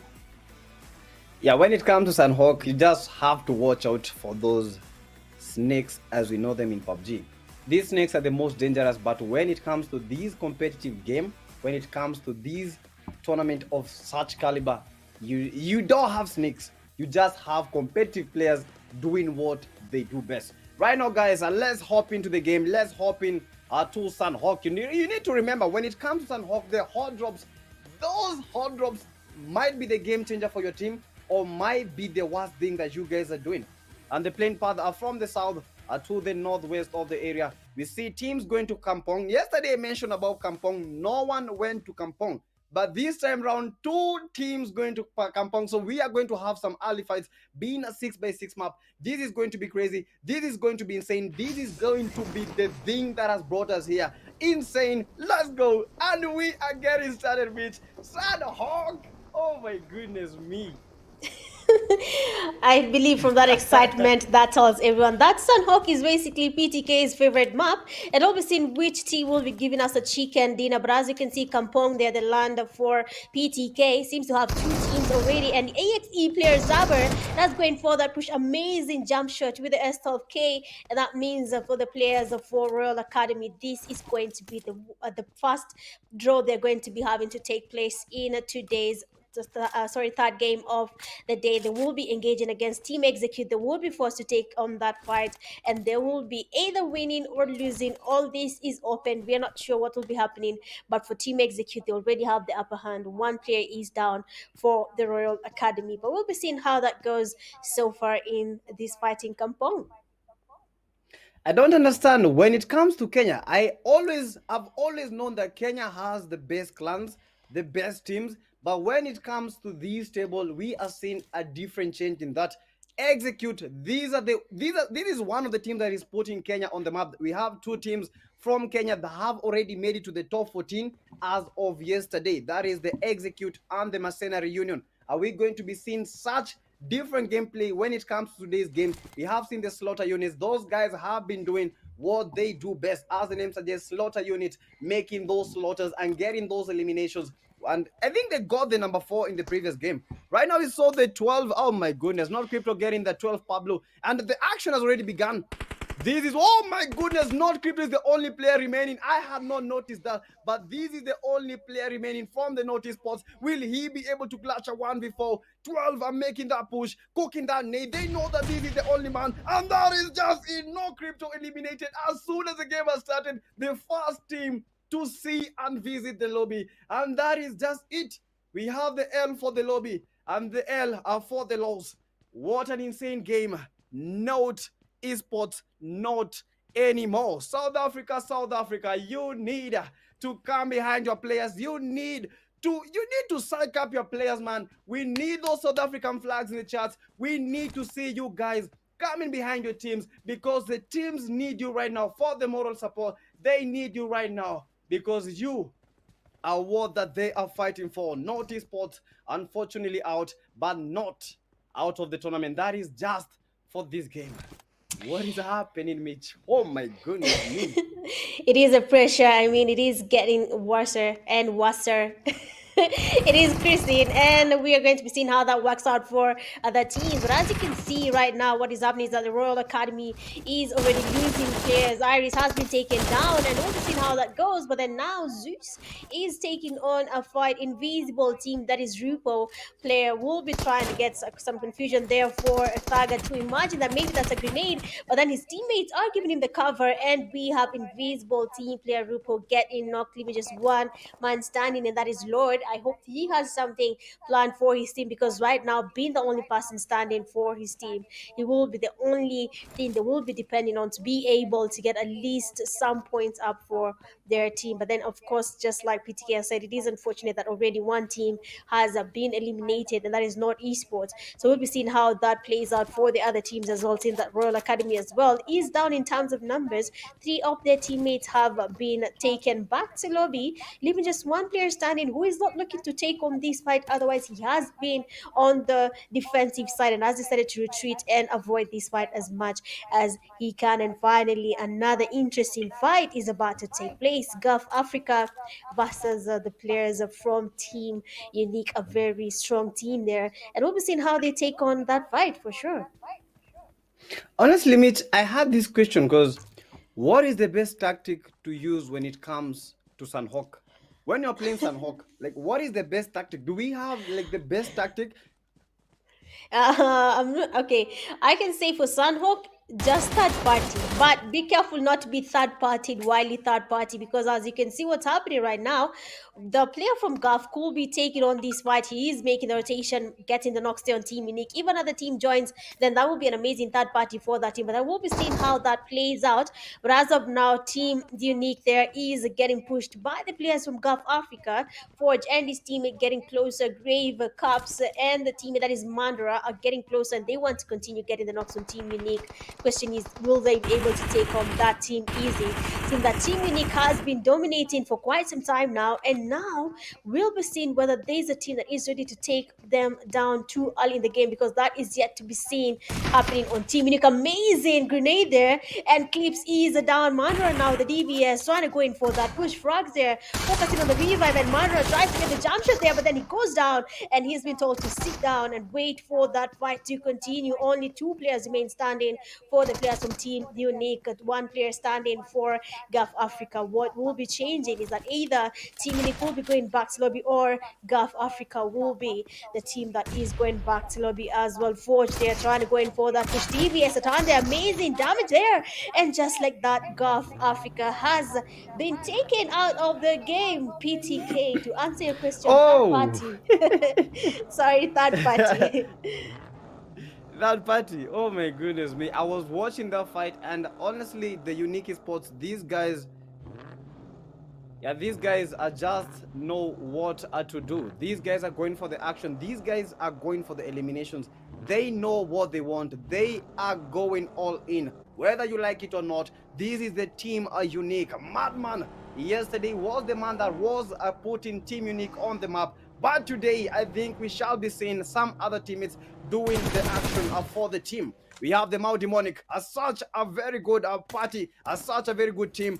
They are getting the elimination, one elimination for the Mau Demonic. But these guys only have a duo remaining from a squad to a duo, losing two of the teammates. Will these affect their mentality? Will these affect their gameplay? Will these affect how they do things? Will these affect the chicken dinner? And guys, as we look at the map shifting to the northwestern part of the map of the area, and this is going to be crazy. Mau still are with the 4Ms. We have the Neon eSports are coming from the deep west. We have all the teams coming from the bootcamp. Bootcamp very isolated as we speak. Mau Demonic with the one. Unique Madman getting the rush at Kingston, and these guys are going all in. I don't understand the Unique. Oh my goodness, Mau Aatrox almost getting the 4A crash out. It is getting crazy and crazier as we continue with the action. Staff of Stellar Champions, stuff that we have been waiting for. Africa, Africa, Africa, Africa. Let's get this done. Let's show them that we've got this praise. Let's show them that we've got the skills. We are Africa and we are shining. Mau 4M, who will make a Sunhawk at their game. Interesting stuff indeed. Indeed, interesting stuff there coming from their teams, but we are just getting started and we want to know how long will the interesting part stay in these games. Most of the teams are really putting their best foot forward. They want to be the ones basically dominating and making us question a lot of things in terms of their strategy and how they are taking on the fights. But as of now, the teams are making their rotations towards the safe zone. We are in the second phase. Sunhawk is quite a small map, and the rotations need to be done quite well because once you make the wrong move, you never know who's waiting for you in a camp and just waiting for you to make a mistake. So all these teams right now should be focusing on ensuring that everything is okay on their side in terms of rotations and picking the right compounds to hold for now. Yeah, crazy. And we need to see more of Nigeria. I believe we have one of the best teams in this game, that is the XTCs. We need to see the XTCs are doing something awesome when it comes to this game. XTCs, Nigeria is backing you up. I've seen a lot of Nigerians in the chat. I have seen Nigerian flags, and I want to see what these guys have to produce in this game. Right now, 14 teams remain, 46 players in total. Who will be able to win this? It is a matter of time. It is a matter of when and where. Emperors from South Africa, these guys were unique yesterday. They brought the action, but are they going to bring the action when it comes to the day two? Because I've noticed a couple of times, teams perform very well in the day one, but when it comes to the day two, day three, these guys, I don't know what happens with their mentality. I don't know what happens, their motivation, but these guys are kind of, I think they fumble a bit, Mitch. I think they fumble a bit. I never understand that. Why do teams fumble when it comes to day two and day three? They only shine, that is day one and the last day. What happens in between? I wouldn't call that fumbling, but you can call it fumbling. What happens, I believe, is that the teams start getting comfortable. Some of them are still not really confident enough to engage in most of the fights. You can call them fumbles because sometimes they might have over analyzed the situation. They decide, let's do very slow rotations, and then you'll start seeing some teams losing. Yes, guys, quite some insane stuff. Just on my glitch. And let's continue with the action. We have the crime finish with the 7-7, the one elimination. A total team are with the 4 eliminations. They are waiting, and they are waiting creepily in the dark. As we continue road, we have the slaughter unit, ITX, Rush, Rag, X. What is happening? The map is closing in. The map is closing in as we speak. And all the teams, look at this. No team in the hilly areas. When it comes to Sunhawk, get the highlands. The highlands are the most important. If you want to win a game in Sunhawk, I've seen this a couple of times and I will continue emphasizing on this. Take the highlands, take the mountainous areas, take the hilly areas, take it all. Once you take these, you might have 100% chance of winning the game. But look at this X-Wash, X-Pain, the only player remaining, and he needs to escape. He needs to look for those placement points. Pain, feeling the pain when it comes to the Zeus. It is a wild 12 Pablo, a 6 elimination. Crazy stuff as we continue. 12 12 with the 7 eliminations. As Zeus is spot with the 3, trying to get the EMP Kanye. If they got the dust, if they get the dust, that will be 4 elimination. They need to make the push. Neon Esports 33, baby. I don't know if Mitch is back. Mitch, I Yes, believe yes. she's back. Yes. Yeah, I'm back. I'm back. Sorry about that. A very small hiccup. But just as you can see right now, the teams seem to be taking on fights. You asked me a question then. Unfortunately, the hiccup decided to come at that time. But in terms of fumbling, I won't say the teams are fumbling yet. They're just not really sure about how to take on the fights. They have seen the leaderboard. They know where they are, and they are really either overanalyzing and thinking it through the wrong way. But most of them are really feeling the pressure and they're really take on the fights and maybe get where they need to be. Crusader, they're being surrounded by Team Unique, and we have Crusader getting knocked. A Nadia from Omar, we have seen him as one of the best Grenadiers in the team that is 10-11 XTC. The players are from Unique right now, waiting to see how they can get that knock, or rather a knock and a thrust on the players from XTC, trying to get their healings happening. A nade is getting hooked up by Amar, might just connect there, and Frags is quite low, but then Frags taking a nade now to do the same thing on Amar. They are trying to look for Kobe, and Amar is damaged as well. And the players from Team Unique are playing equally competitively as the players from XTC. They already take on each other head to head without looking to go far away from this fight. Bego there with the amazing flank there will be giving his team some cover, but then Amar does get knocked with the DBS taken back to immediately because Rodriguez is watching the fight here, and they have been able to take an elimination for from that team. It has been really interesting to see what's happening. But then Neon Rising is also taking on a fight against the players from Slaughter Unit. Amazing damage there on that guy. They are going in for that push. They need to be really careful. Slaughter Unit player Mahiri is down, and our double seven will be looking to go in for that push. Beekeeper gatekeeping them because making it to the zone is not something the players from Neon Rising want the players from SU to do in this game. But then PTK, they are not fumbling. I believe they're just thinking too hard, a little bit too hard for the games. Yo, clean connections are from the Neon Esports, are from Nigeria. And right now, Nigeria smiling in the save portal. That is the charts. We have Neon Esports with the 7 eliminations, looking to add more eliminations. SU eliminated themselves. What about it? What about that?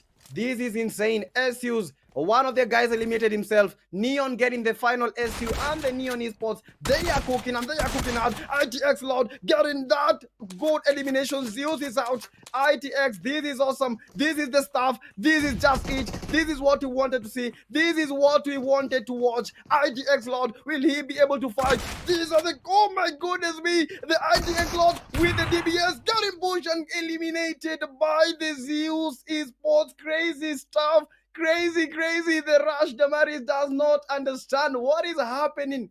What is happening? Are these guys also going to come for us? He's seen the kill feeds. He is seeing the players. He is seeing how these fights are going. He is seeing it all. What madness. What is happening in the heads of the players that are looking at the kill feed? What is happening in the heads of the Rush? Will they rush or will they not? Will they hold or will they be held accountable for joining the game? Crazy. Yeah, I mean, of course they're feeling it, and now we can see a lot of things are about to change. Neo Rising player, they're cooking up a nade, and it does connect, and we have Rodriguez esports player Okay. Fatal having to do something because his teammate Braxers is down, and they'll be going in for that push. Nako's trying to get the damage on the Neo Rising player's Beekeeper going in for that push. He needs to get a knock there on Nako's DPS in his hand there, and we have that guy being exactly that guy getting that knock on the players from Rodriguez. Only one person remains standing, that is Fatal, and they'll be waiting to go in for that revive. His teammate is finally up, and that does give them some numbers. Beekeeper, amazing damage on Fatal, but he'll be going away from this fight. He will be choosing to retreat, but going down that hill is not an option because one small mistake, and we'll be seeing these players getting knocked easily by the players from Neon Rising. Braxers trying to cook up a nade, trying to look up for a knock maybe on the players from Neon Rising, and then maybe We'll be seeing them going far for that push. Nades are getting picked up by Braxers. They're not really connecting because the players from Neon Rising are not on that side. They are on the other side, and he needs to get it moving. Emperor joining the party as well. Beast closing on them there. That guy trying to cook up a nade as well. Fatal, unfortunately, does go down the hill and ease and knock the nades coming from Neon Rising, getting the damage on the Emperors. But now Beast and his teammate Gwazi have to be really careful. The SOKs are not really connecting. The DPSs are in, and Neon Rising player goes in for that push. Baby is down, but then so is the teammate there from Emperors, and just like that, Neon Rising will be taking out the players from Emperor, taking them back to lobby. There's only one person who can dominate in any fight. Only one man can win at the end of the day. Crazy. And right now, the Neon is posted 13 eliminations. Crazy, crazy. We have the Zeus with the 7 eliminations, Execute with the 4, XTCs with the 4. We have the 4M with the 1 elimination, and finally Rush are still at 0 eliminations, and 2 of their players are surviving. Neon Esports might take this game. They have the numbers. I believe they are the only team with more than 10 eliminations at the moment, with the double digits, and it is bottling up at the top. Who will be able to emerge first? Who will take and secure that top 14 spot? This is a matter of time. It is only a few games remaining for these teams. Crazy stuff. And Neon, we have the Rush still at 0. 2 of the players are remaining. Oh my goodness. Execute 4. XTC is 4. I saw someone in the chat saying that the XTCs are going to win this game. Are they really going to win the game? Let us see about that. 2 of their players playing as a duo. And you know, when it comes to numbers, Mitch, when it comes to numbers, I believe when it comes to competitive gameplay, numbers is a factor. Numbers is always a factor. Or what do you think? Yes, I believe so. Numbers are always a factor when you're playing in the competitive scene. You need to have as many players in your team surviving as you can, because one knock can ruin everything, even just a duo, or even a solo, because it's no longer a knock. It is going to be counted as an elimination. The Rushes they're sporting 4 miracles, and we have Goblin being knocked, Sheik and Crash Out being the only 2 players remaining from their team. They are waiting on the Rushes to go in for that push. You have mentioned XTC, and we'll be looking to see how XTC performs in Sunhawk. Of course, there are some maps some teams are known to be really good at, so we'll be seeing if that's going to be the case for XTC when it comes to Miramar. They are holding already the highest ground so far, and they'll be waiting for teams to make their rotations. One small mistake, and you will be on the eyes and the mercy of XTC, because they'll be looking at you guys from right above everyone else, just waiting for that chance to get an easy knock and a task. But they have a team right next to them that is Neon Rising, XTC player Traitor, being aware that there's a team right next to them. He's not looking to engage yet, that guy, and Cola going in for that push. The player that is from XTC waiting patiently, snaking down, waiting for that team to get closer, and then maybe he will be exposing his position. But then XTC player Traitor there, the nade, it doesn't really connect, but then he's trying to cook up another, not really, that is a smoke, trying to blind the players from Neon Rising. A Molly does go in, Traitor almost getting cooked, but then nothing happens yet. Neon Rising and XTC will be taking each other out to see who will be the team that will be winning when it comes up to the game here in Sunhawk. 4 teams remain, 9 players remain. Who will take this game home? 4M, XTCs, Execute, and finally the Neon Esports. But at the moment, these are the guys calling the shots. Neon Esports are calling the shots. 14 elimination. But the 4M getting the beekeeper. He needs to throw another nade. He needs, oh my goodness, 4M Crash Out taking that elimination and bagging it. The Neon Esports right now, 2 players remain, and the Neon Esports quite suffering a lot. One of the players is out, and only 1 player remain, and this might be a wrap. This might be a wrap. The Neon Esports, I was rooting for them. I was looking at the numbers. I knew they had the numbers. Right now, the Neon, XCC, Yo-Yo, later they are going for the push. DBS, but oh my goodness me. Yo-Yo was knocked. Neon Cola eliminated by the 4M Goblin. Right now, the Ray teams, XTC, Berger with the only, I think he's a solo. One of their players is down, trying to get the revive. I believe he will Execute from Kenya with the 4 eliminations. We have XTCs from Nigeria, who will become oh my goodness me, X-Pain, what were you doing in the play zone? And the Executor out. Only 2 teams remain. The V2 battle at the moment. 4M, ecstasies, miracle, miracle, miracle, miracle, miracle workers 4M. Will you guys show us what you got? And what the hell? 4M she taking that down, that player down. That is yo is down, and they are going to fight for their lives. Only one player remains, but they have the high point, they have the highlands. They need to get the north and the 4M. Oh my goodness, please. Pray for them. These are the miracles, and they are getting butchered at the moment. Only one player remains. It is a 2v1. A 2v1 for M Crash out. A throw in the nade in, and we have a possible knock, and that is just it. That is just it, and it is happening all over again. This is the final day, the final game sensation, and that is the 4 miracles. They prayed for a miracle, and they were given the miracle. Insane, insane, insane finish. Oh my goodness. Amazing, amazing chicken dinner there from the 4 miracles. Just like you said, they probably prayed for that miracle, and it did locate them in the game, and they got themselves a winner chicken dinner. Amazing play there as well from Bago, trying to get some knocks there and some thirst. Even though he wasn't able to wipe out the whole team, he tried his level best there. He got at least a couple of knocks there and a thirst on the players from 4 miracles. But then, I mean, we can only have one winner, and the chicken dinner goes directly to the 4 miracles. Amazing gameplay. We have enjoyed that game. It was one to watch, and an amazing play coming from all the teams participating. That is Group A in Sunhawk. Miracle workers, miracle workers. 4 aim, 4 aim, 4 aim. Good aims, good knocks, and they got it. They had the lowlands, but they had the zone. That is the advantage. The disadvantage of having the highlands is the play zone. If they had the play zone, I believe that would be something different. But because they didn't have the play zone, the 4Ms are the ones that had the play zone. That is what happened, and that is why they won. 4M, GG's for that game. That was insane. That was incredible. And South Africa, I need to be seeing the South African flags, because why not?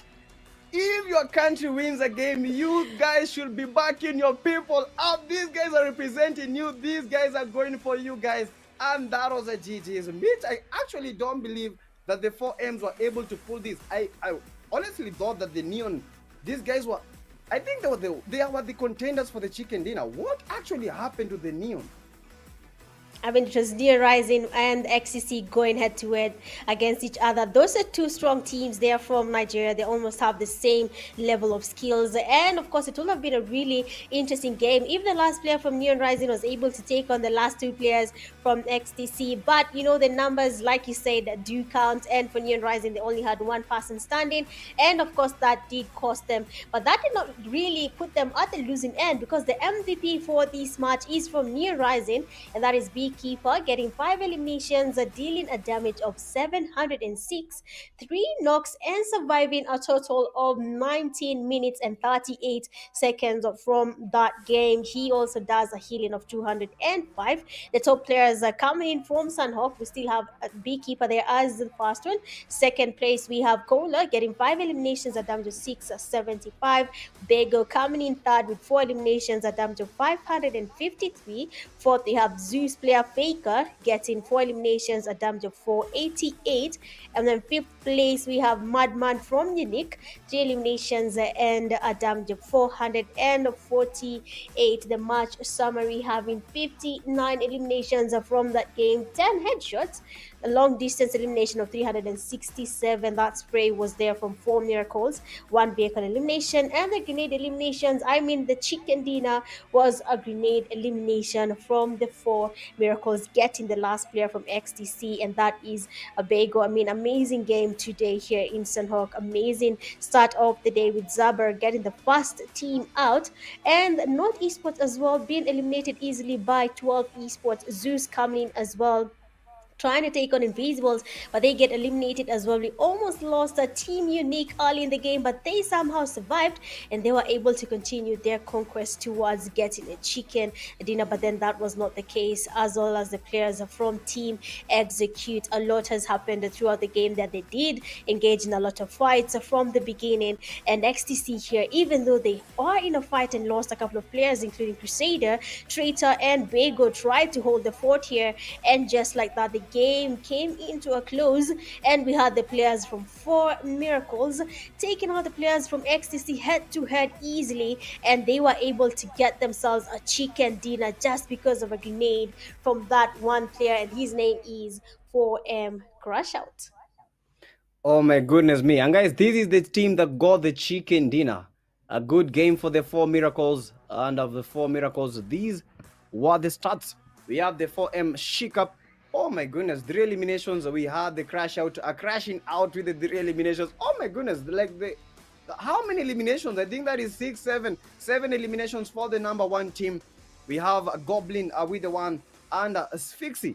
He played a good game, got the assist. But yo, a chicken dinner is a chicken dinner. Who cares how you get it? But a chicken dinner is a chicken dinner when it comes to this game. Quite some zest for the 4Ms. Right now, guys, this is how the table looks like. Neon is posted the 18. I believe this is the table for the Group A. We have the 4 Miracles coming at number 2. We have the number 3, that is the XTCs. But you need to look at the point difference between the Neon eSports and the 4M.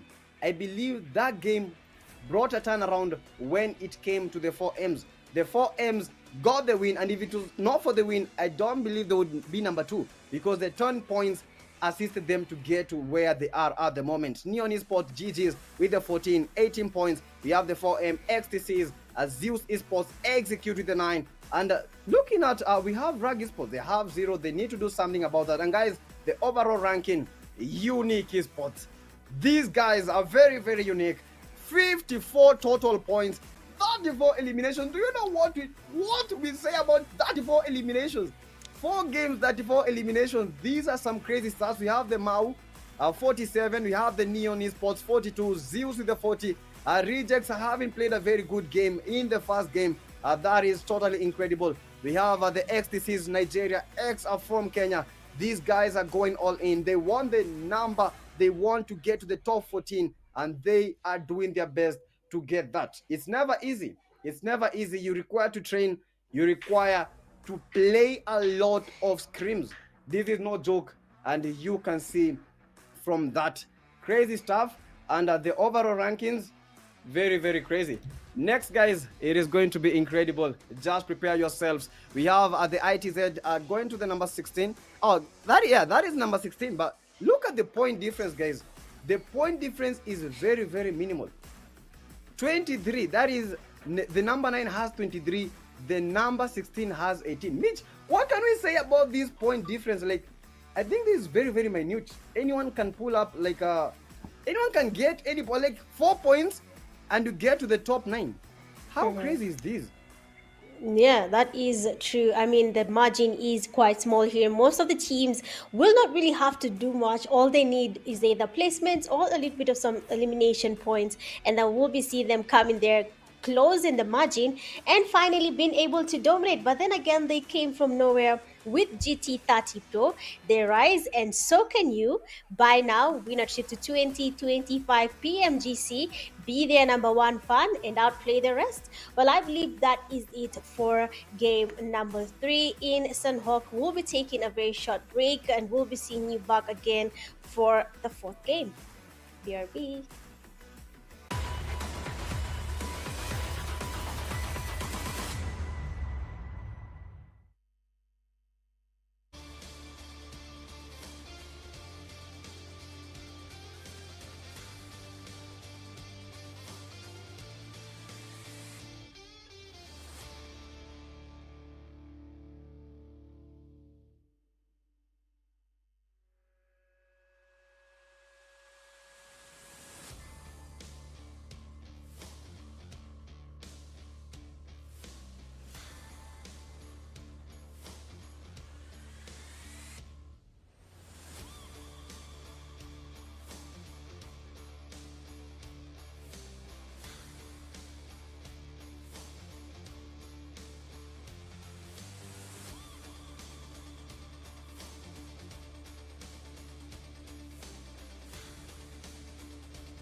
All right, welcome back to another time for more action. It is your girl Rich Gaming, and of course, with me here is none other than Young Blood, well, PTK Africa, and he can tell us what he's thinking so far. I believe he is a fan of Sunhawk, but we are done with Sunhawk. We're going into another map. What do you feel about that PTK for the next map? Okay, I feel exhilarated. I feel awesome because this is a map that the OGs love. I believe everyone that is playing the game right now, they never miss an Erangel game. Most of the times, Erangel is the OG because when you look at when PUBG started, Erangel has been the thing. It has been the map that has been placing all the competitive things right now. Guys, these are the teams playing in the Group B right now. We have the RRQ, we have the one band from Mauritania, and these guys are bringing some tunes today. I believe that these guys have the motivation to do it all. We have the Master Reunion. Today, I saw one of the Instagram posts. These guys are saying that today will be their day. So I am expecting to see a lot. We have all the Mad Monkeys. We have a lot of guys. Navy SEALs. We have the GBK, Republic of Congo represented. All these guys are bringing the action, and we are expecting to see the action. When it comes to Erangel, this is the thing that we want to see. Who is the OG? Who loves Erangel more? Who is more trained to play in Erangel? Who knows how to land, where to place the placement, where to go, where to secure the points? Is it Pochinki? Is it school? Is it the ferry pier, military base? Is it the prison, mansion Yasnaya? Name it, all those places. It is a game of tactics as we speak, an 8x8 map, and this is where the action reigns. Group B, welcome to day 2. Exactly. Welcome to day 2 for Group B. It is my first time here looking at Group B, and I cannot wait to see how the teams will be performing. I can see very good teams from all the regions are here, and the flight path coming from the southern side all the way to the northeastern side of Erangel, basically leaning towards the southern side of Erangel, and we'll be seeing how the teams will be picking where to land. But for now, I am going to be really interested to see how the teams are going to be performing. Like PTK said, we have seen Masna Union, a team that said today they will be doing a really good job. So we'll be on the lookout to see how they perform. But most of the teams in Group A, B, and C, we know they are good teams, and we'll be here to see how the teams perform. We have the Regnum here trying to make it to, I believe that is School Apartments, a place where most people tend to avoid, but that seems to be a place they're comfortable going to play in. And already fights are finally happening. Angry Smoke there are taking on a team. They will be forced to take on a fight. Temper is also quite close to them. Just Sasuke getting damage to Aspect. The push is finally there. Aspect being quite low does retreat and avoid that fight any longer. Sasuke now holding the same compound, the same position that Angry had initially, and now we want to see who is going to be able to win this fight. I mean, it is just the first game of the day for Group B, and they are already ready to take on the fight. It's really interesting thing to see here, PTK. Isn't this too soon to take on a fight for Group B? I don't think it is too soon for the Angries. This guy is always angry. Expect such an action from them. Angry Switchu yesterday did some very incredible job, and right now he's going for the push. Oh my goodness me, Angry Switchu, he wants to get that knock. They need to get that push, whether they like it or not. It is a matter of time. And the Angry Switchu, oh my goodness me, that player very OP, very OG, and he knows when to push. He knows how to make the call. Switchu switching the game as we continue. Angry X Smoke. By the end of yesterday's games, these guys were at number 1. I believe they have 38 points, if I'm not wrong. Maybe I have a 1-0 margin. And Angry, oh my goodness, they are getting pushed. Angry MLK getting knocked. Yesterday was an MVP, but the MVP are down. And this is just it. This is a 1v1. Angry 6 to 9 getting knocked by someone who is 1 HP. Oh my goodness, Angry Aspect. What is going on in his head? Angry Aspect, they are 2 players down. Only 2 of their guys are remaining. Angry Switchu, Angry Aspect, and quite some insane skills. Angry Switchu sending some nades. No, that was not it. That was medkit. Yeah, to the teammate, that is the Angry Aspect. And oh my goodness, Aspect is down. Aspect is down. Switch is the only remaining player. And the Tempers, very angry tempered by the Angries. Switch trying to save the teammate. The only player remaining as Solo trying to fight for his country, for his team. It is insane. Switch. We need that one before. We need you to come. We need you to save. We need you to get those eliminations. It is a matter of now or never. It is a matter of you or never. It is a matter of seconds. 1, 2, 3. The Tempers don't care. The Tempers angry. Who will get? Who has the temper? Who has the skill? And the switch. Oh my goodness me. This is a man on a mission. And that is definitely not his mission. Getting knocked was not his mission. And that was a GG's meet. That was insane. That was just it. Tempers tampering with the Angries. And the Angries angry in the lobby indeed. Exactly that. I mean, that was an amazing, amazing play there. And Angries are really good. Just that they were not able to finish that fight easy. But then the player there was really good at switching his POV when taking on that fight there. Switch, as his name is actually really good at his reflexes. And that is something we have to give him the flowers for that. But then now we have Rescue Esports. Already their teammate Spike there has been knocked, and that's an amazing nade from Kuz, and that means that they have at least 4 eliminations to their name. At least that does give them one step ahead, even though they have lost one of their teammates, and that is Spiky. Already Group B seems to be very aggressive. They are ready to take on that fight, and if this is the road they're willing to take, I hope the teams are ready for a number of casualties. The more they engage in fights, the more they might end up losing 1 or 2 teammates along the way. But then the rotations are finally being made. Most teams here not really playing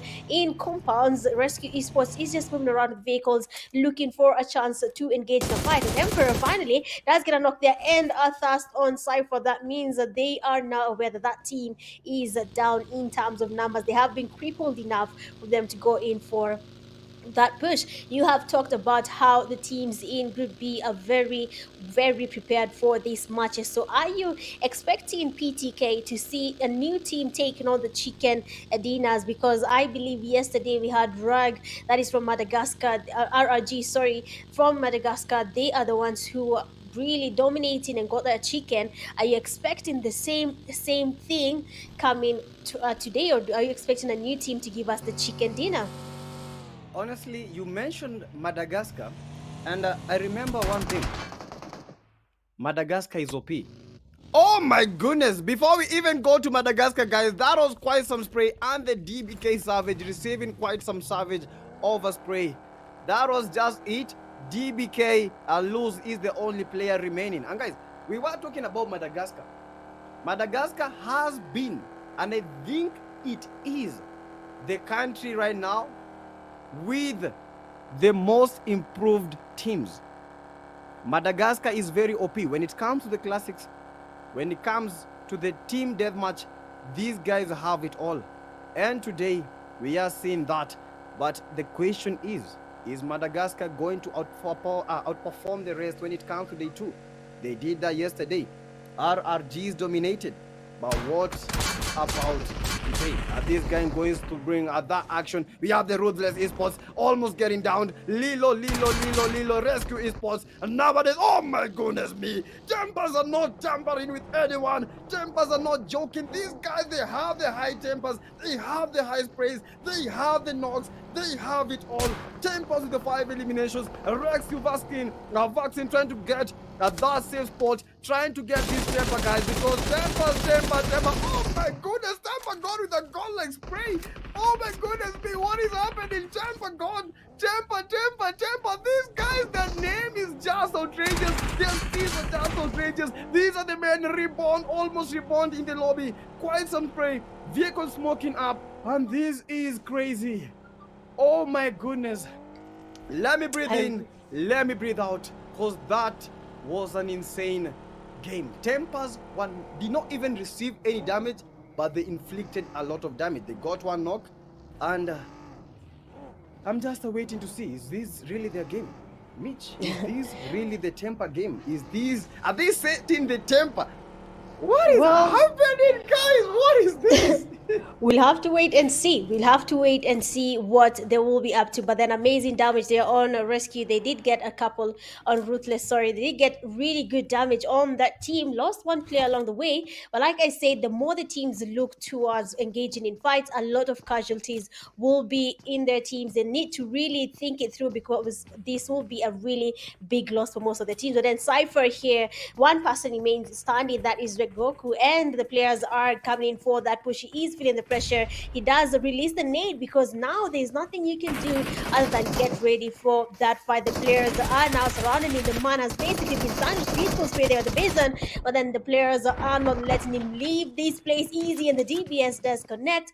And the last player from Cypher has been eliminated by the players from Eclipse Esports. With now the zone closing in, we can see a very interesting rotation here with the players from Zeus using the water to make it to the zone. A very interesting turn of event here. That is a very interesting take as well. If they're feeling that will be the best rotation, but then they have to be really careful as well because some teams will be seen to stay by the edges, the shows, and wait for teams to come by, and then they will be able to take them back to them because you are basically defenseless if you're using the water towards the safe zone. Right now, Navy seals the players are from Gabon. They can't spot a team right in front of them. They are trying to engage, but then they are not really sure if this is a fight they want to take on. As you can see, Navy seals there. They have spotted a team trying to make their way towards the zone using a boat. Like I said, using that movement will be a very, very risky situation you are putting your team in because you are basically defenseless in front of the enemies. You can see the damage. Kaza here trying to get a knock on the player. Lou is being quite low. He does go into the water, and again, that is still a disadvantage because as soon as the zone starts to close in, that swim will be very, very long for him. But we'll be waiting to see how that goes. A lot of teams right now are ready to take on the fights. They are not taking any L's so far, with only two teams are being back in lobby. Eclipse Esports, they are going in, crossing that region. They have a team right in front of them. They are getting the damage. One of their teammates, who like is down, the damage there on VPulk, it is quite high. He is going into the cover, but then they are finally spotted. They need to now strategize because their location has been compromised, and that means the team that is close to them will be going in for that push just to make sure they will be the ones that are taking on that elimination. Vilfalk here in the team coming closer. He usually take on that fight, but then they're getting surrounded. They are getting sandwiched, and this might just be goodbye for Eclipse Esports. The knock is finally there, and now only two players remain standing. Ocean and Vilfalk execute is down. The revive might not be an easy thing to do. The Shark there seems to be the best place for him with his teammate, that is Ocean. Quite far, best strategy so far, because as soon as Vilplug is taken back to lobby, then he might be able to survive longer for his team, and that nade will be a GG's for Eclipse of player. And just like that, you are seeing what I was talking about. BTK using the water for your rotation is not the best thing. You can see that team, they have lost that fight because they are defenseless with the boat and the ocean as the only thing around them so far. Oh my goodness me. We saw quite some knocks. And right now we have the MUs. They are trying to fight for their lives. They are trying to get those kills. They got one knock. The RRGs, one of their players is down. And the MUs are trying to hold the plays on. They are trying to hold the up and they're trying to, oh my goodness. The MUs, I think two of their players are down. Yeah, two of the players are down. One is knocked and one is in the lobby. MUs are two players remaining. That is Gleezy. Gleezy with quite some need. MU Aluquiz getting revived. You have the Hulk right now receiving quite a knock. Oh my goodness me, the nades are flying. Alki is eliminated, and these are the RRGs. These are the men that are going for the push. Rage, Astra Nova. But are they really going to get the play zone? Even if they get the kills, will they be able to make it to the play zone? If they can't, they need to get those dust. They have knocks, but they need them dust. RRG, Lido are trying to make that rotation. We have the RC Rescue Esports are trying to need the Eclipse, and we are going to be seeing some light in the darkness. Eclipse. These are the rescues. Don't even want anyone to get the rescue. Rescue Esports, this is the cause. Are these making a push? 1v1. Oh my goodness, Rescue Esports with the three eliminations. Mitch, what do you think about this last zone? The zone is closing in so fast. We are getting to see a lot of fights and a lot of wrong decisions from teams because teams are choosing to play in the play zone. Why do you choose that? because that will make you guys come at a disadvantage. The MUs have been eliminated. They were playing in the blue zone. That was quite some disadvantage to them. We need to be seeing something else, because once you play in the blue zone, that might be just it. You might win the fight, but get eliminated instead. Yeah, that is true. Masne Union there had to fight outside the zone against the players from Rage, and of course, the name being Rage, they are going to be making sure that they take the elimination with them before anything happens to their team. And that is really interesting. Looking at the zone here, like you've asked, the last final zones where people are starting to move closer to each other. It is going to be very tricky, but then we have here a player from the Zeus that is sure getting a lot of damage on the players from 21st Century Pro, but they are trying to get some damage on him, but then he was close to getting a second knock on the players from the 21st Century, trying to get a nade there towards the players from 21st Century. One good grenade, and it is going to be GG's for Pro Bot, but then the nade doesn't really connect. Aimbot there, the amazing flank on the right side here where we have Zeus. He will be giving the team here some pressure as they try going for that push, but then is he ready to take on that fight? A couple of teams are finally closing into this place, and they want to be a part of this fight. You can see one band getting the damage on Zeus. They tried going for that push, but then it's not really working. But for the 21st Century, it is going to be GG's for them, as they were trying to survive there with the rotation from their teammate. Now the one band is waiting patiently. Amazing sprays there from Kiara. He doesn't really get a knock or some damage on the players from one band, but he is aware of the allocation might be an advantage. We're yet to see how they'll be using that. Now they know that there's a team there, but for now things are looking not good for Zeus. One of the teammates is down, and a beautiful spray there on the players from one band. Doesn't really get anything happening, and we have Zeus getting knocked. MM is a third party in the fight. Your Might coming from the back and getting some damage on Kiara. And now this is where everything gets intense now, PTK. This is where all the teams have to think through their strategies. Rage Esports, reigning champions of the last game in yesterday's games for Group B, they were able to get a chicken dinner, but then now they are back here for Group B, and the chicken dinner has been snatched from them. Now we might be seeing new champions in this game, PTK. Yeah, crazy. I have not seen the Mad Monkeys. I want to see something that the Mad Monkeys are doing. They still have 0 eliminations. Mad Monkeys, where are you guys? 1 elimination for the Mad Monkeys. One of the guys is down. They need to get those eliminations. They need to get those that. Zeus, oh my goodness, Zeus, one of the players is down and busted. We have a Chow trying to get the play zone. Chow. He needs to do something. He is very low, and I believe this play zone might be eliminating Zeus, a final member. And just like that, it is a good night to the man himself. We have Yomite. This guy reminds me of an anime character. Yomite. I think, if I'm not wrong, it's supposed to be pronounced Yomite. Or maybe I don't know the pronunciation, but that is just him. I know Michi is one of the anime, can I say lovers? Is Yomite a name in the anime world? No, the owner of the name calls himself Your Might. Your Might. Your Might. Yes. Oh my goodness me. Crazy. Your Might eliminated. Crazy stuff. RC's Rescue Esports still survive. 7 teams in total. 25 players remain. Line eliminated is down. We have the one band. They brought the tunes, but are they bringing the keys? Maybe dancing to the music that is not their own. Copyright. This is crazy. A goat get it lost, trying to nade in, and that might be a knock. That might be a trouble knock. That might be it. And go gets the dust. And trying to escape that area very, very low. And it's crazy as we continue with the action. Crazy Titan. Crazy one band. Still at 4 players total. 10 eliminations as we speak. We have the IB Titan. Mitch. Oh my goodness me. This last play zone, I think it is more intense than all the games combined. I don't believe what is happening. We have some hilly areas and we have quite some open areas. Who is even going to dominate in this game? Yeah, exactly. Oh, your goodness, the game is getting a little bit heavy now. As you can see, like you said, the zone now is becoming very heavy. This is the most intense games we have watched yet.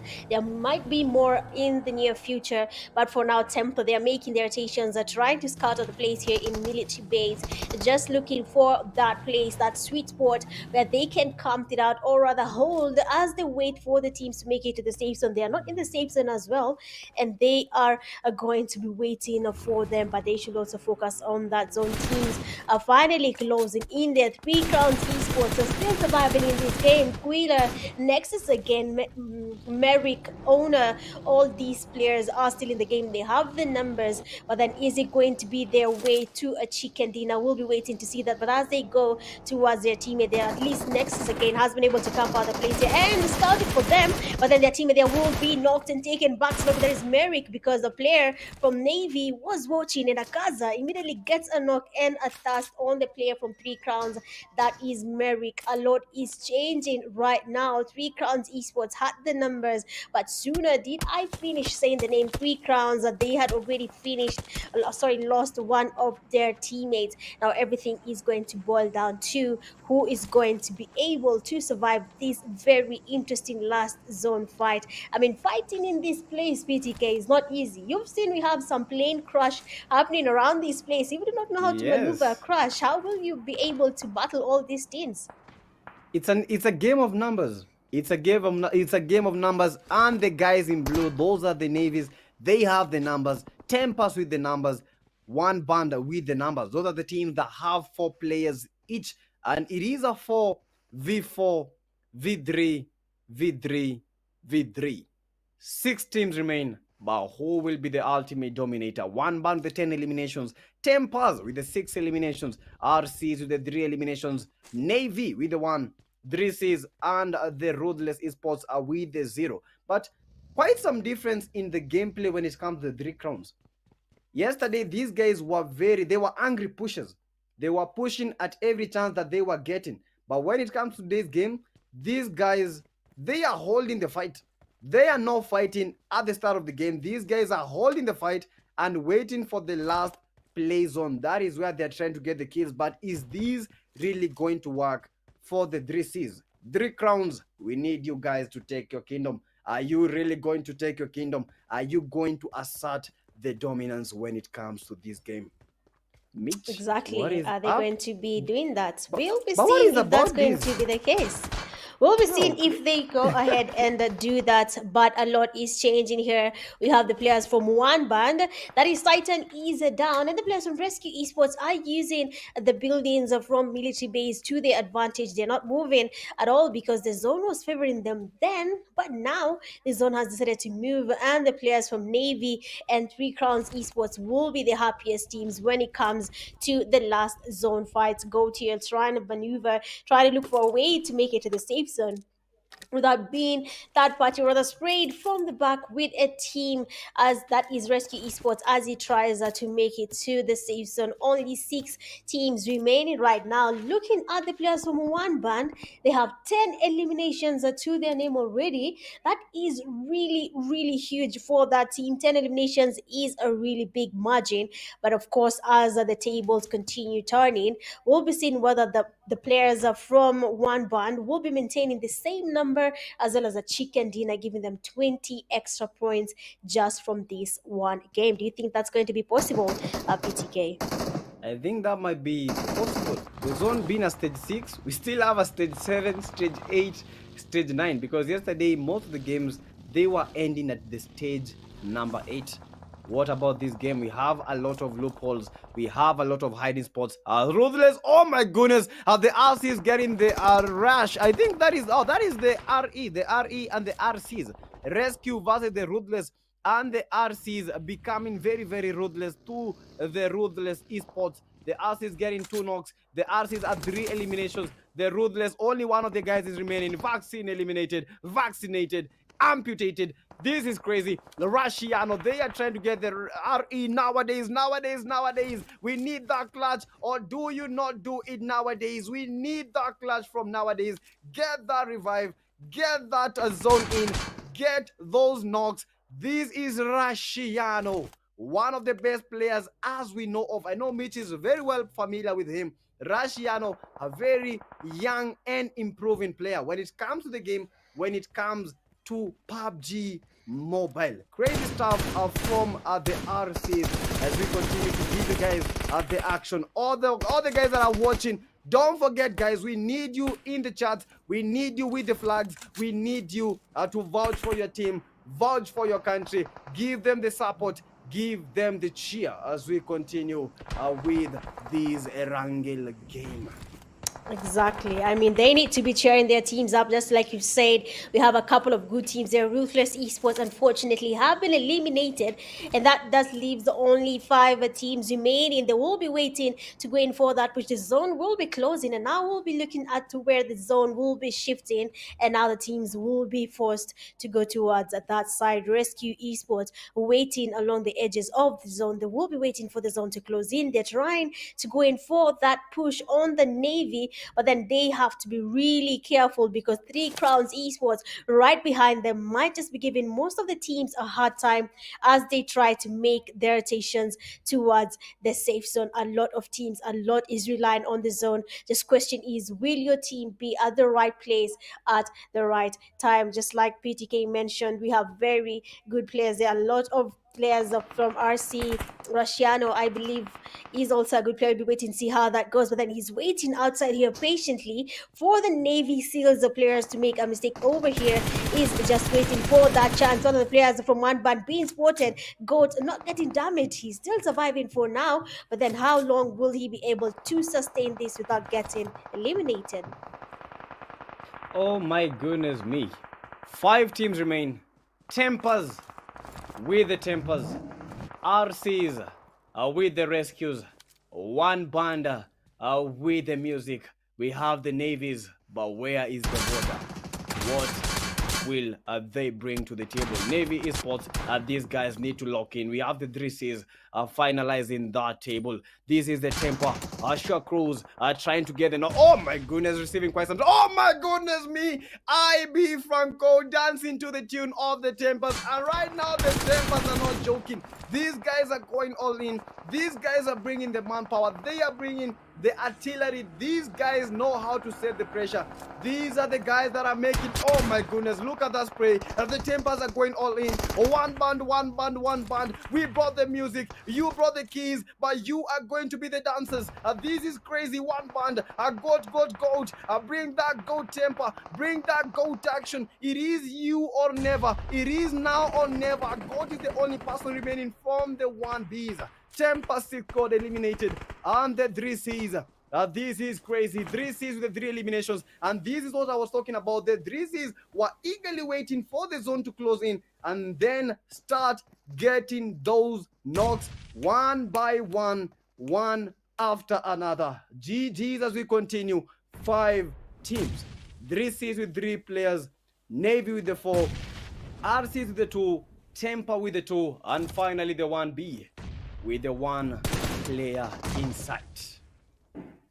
Exactly, one player remains standing there for one band, and they have to be really careful, otherwise they will be going back slowly without that chicken. But as you can see, Temper here waiting patiently by the edge of the zone. They do not have the numbers to be in the middle of the fight, but the Navy, the only team here with a full lobby, or rather full lineup, sorry, with 4 players that are still in the game there. They will be looking to use this to their advantage if they are willing to do so without losing at least a couple of players. A nade does go in on the players from Rescue Esports. Molly's also being thrown towards Rescue Esports. No one is getting damaged yet, but then they have to be really careful. One good grenade could eliminate the last 2 players from Rescue Esports. 3 Crowns Esports waiting patiently for that chance now to be able at least to get some knocks and maybe thus so that they can secure their winner chicken dinner. A couple of people have been saying there that 3 Crowns is good and they deserve chicken, but will they be able to fight their way to that chicken dinner with a lot of good teams are still surviving. Temper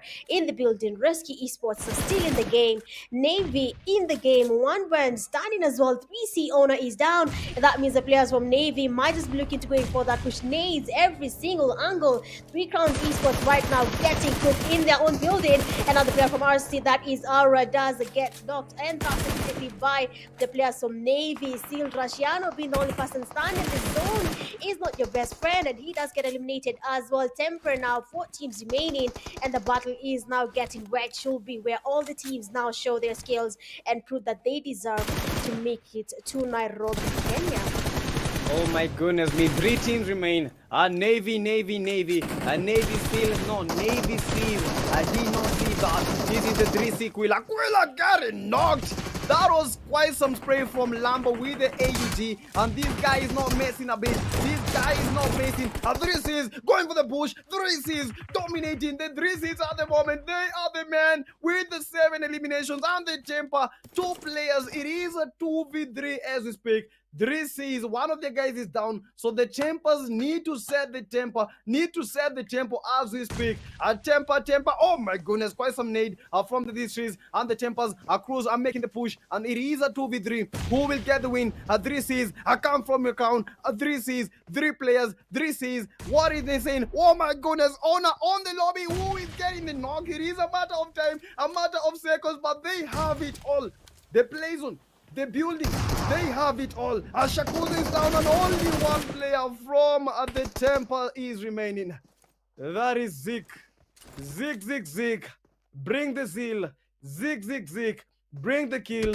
Zik. Bring the elimination. Is crazy stuff. A 1v3.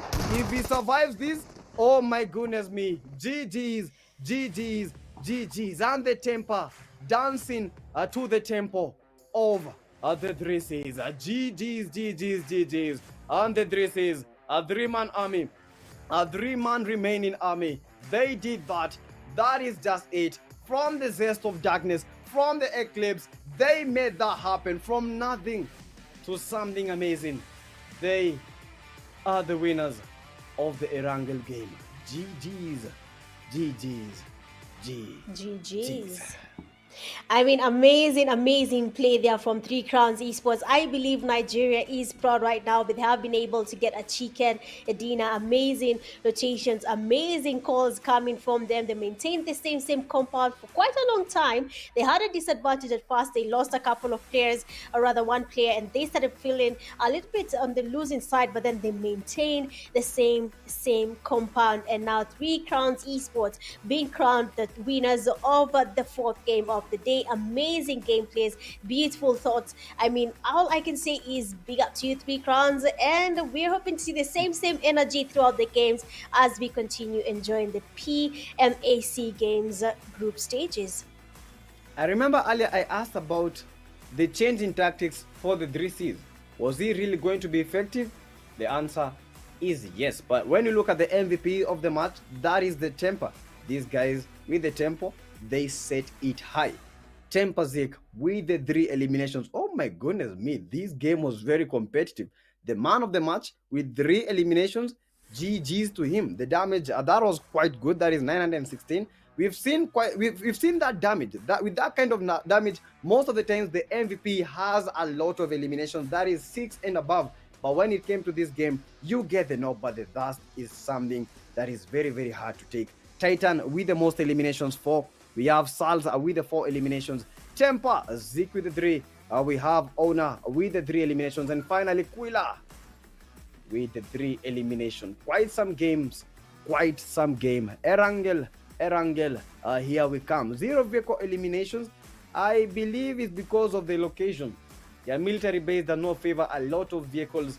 The map was at a standstill because of the bridge area. No vehicle was able to get past that because of all the amazing teams that were holding the bridge area. 47 eliminations, 11 headshots. This is quite some improvement from the previous game. 438 meter long distance. Titan, what were you using? 438 meters, bro. Do you know what 438 meters means? 438 meters. That was crazy from the guy. That was crazy. This was the fast knocked that we were seeing in the game. This was quite awesome from Sichu. He made that happen. They made the push, but this was quite some knock. Tempers were going all in. Tempers were rising. Angries, they were not that angry in that game. Tempers were the guys that were making that happen. We saw the RCs, they dominated that area. They tried to play and make it to the top one, but unfortunately, the zone was just not on their side. Zeus also playing a good game, but the third party, that was the thing that brought them down. That was the thing that was crazy when it came to this game. Most of the team that survived, they were relying so much on the third parties. The 3 crowns, they waited so much, and that is how they got the win. They waited all these teams to fight, eliminate most of their critical players, and then they push and make that final win count. That was awesome to watch. That was just crazy, Mitch. That was crazy indeed. Exactly. Amazing plays there for 3 Crowns Esports. Looking at the team stats, we have Owner having 3 eliminations, a damage of 616. Quila getting 3 eliminations, a damage of 449. We have Nexus again, 3 eliminations as well, a damage of 364. And then, unfortunately, I believe this is the teammate that was eliminated. That is Merrick getting 0 eliminations and a damage of 142. Well, that does happen sometimes, but then luckily for him, his team got a chicken dinner, which eventually gave them a total point of 19 points from that game, with Temper coming in second, 15 total points to their name, 1 band coming third with 14. Fourth, you have Navy with 9, Rescue fifth with 7. 6, you have MM, the Mad Monkeys with 3, LZ at 3 as well, and 4 Rage as well, having 3 points in total. RE, that is Ruthless, getting 2 points together with Angry. EC Cypher getting 1 point each, and then for RRQ, Master Union, 21st Century, and OBX, they get 0 points from that game. And the overall ranking still has a Team Unique as the leading team so far, getting 54 points in total with only 1 chicken dinner. Mo Esports coming in second with just 2 chicken dinners, 47 points to their name. Neon Rising having 42, 3 Cars with 41, Zeus 40, Angry 39, tying with RJC, and then Temper coming in 8th with 31 points in total. I mean, RJC is still holding that title, being a team from Group C, having played only 2 games. That is really impressive, having RJC still in the first page of the results. Going to the 9th place, they have XTC, 28 points in total. 10th, you have the 1 band, 27, EXE with 26, Rage 12, Esports tied at 23 points each, and then Espada closing the line at 14 with 21 points. 4M and Rescue 20 and 19 points for each. I believe now PTK, everyone going into the last game, can say that where they need to be is where Espada is. From the games we have watched so far, Espada is the place to be for now. Oh my goodness, that was quite some game, but that is not the last game. We still have Miramar, the land of the dry bones, the land of the dryness. Group B, final game up next, then the final game of today. And I hope you guys are pretty pumped up for all the action that has been happening. Game 1, Game 2, Game 3, Game 4, and right now finally Game 5. But let us take a short break. See you in a few.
Ladies and gentlemen, welcome back to the show. Welcome back to the show.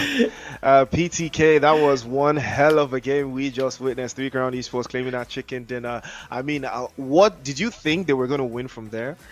Honestly, with the kind of gameplay they were playing, I was doubting them. But I think my doubts were answered. And the 3Cs, they did it. Let's crown them. That they deserved it. That was some awesome gameplay. Waiting till the last zone and picking up the pieces of players. 2 players, 1 player. That is how you get an easy win. But it's never easy. It's never easy. GG's to the 3Cs. GG's to you guys. You're right. Jeez, 3 Crown Esports. That was a beautifully executed game. They stood very, very still. They held that entire area. It was well deserved. 4 games down now, and we are down to our 5th. Finally, it is going to be B, and it is going to be Miramar. More actions we see going forward. Now, it's going to be I believe it's going to be our second. It's going to be our second map of the day. And things are going to be very.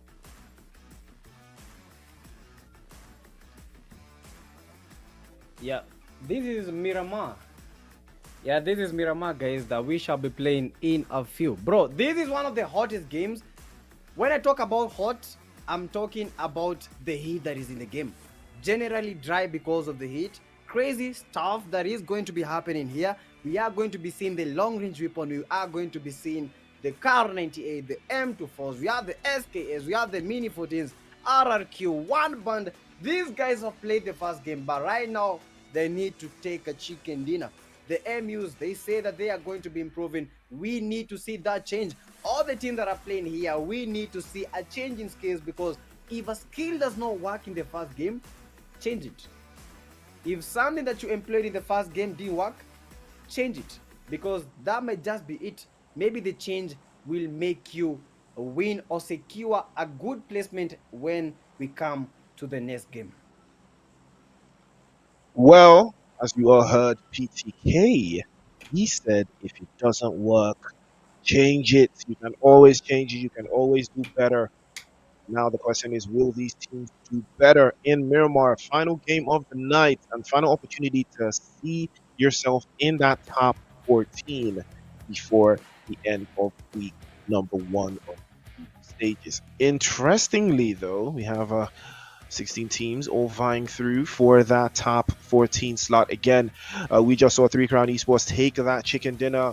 Perfectly executed game plan inside Erangel. Can they do the same in Miramar? Well, we're about to find out. A lot of teams here looking for an opportunity to add more to the value that they already accumulated so far. The leaderboard has shown that all it takes is just a couple of solid games and some consistency, and you are going to find yourself inside of the top 14. Remember, the top 14 teams will advance to the Grand Finals in Nairobi, Kenya, and the winner from the PMAC will represent Africa at PMGC 2025. PTK.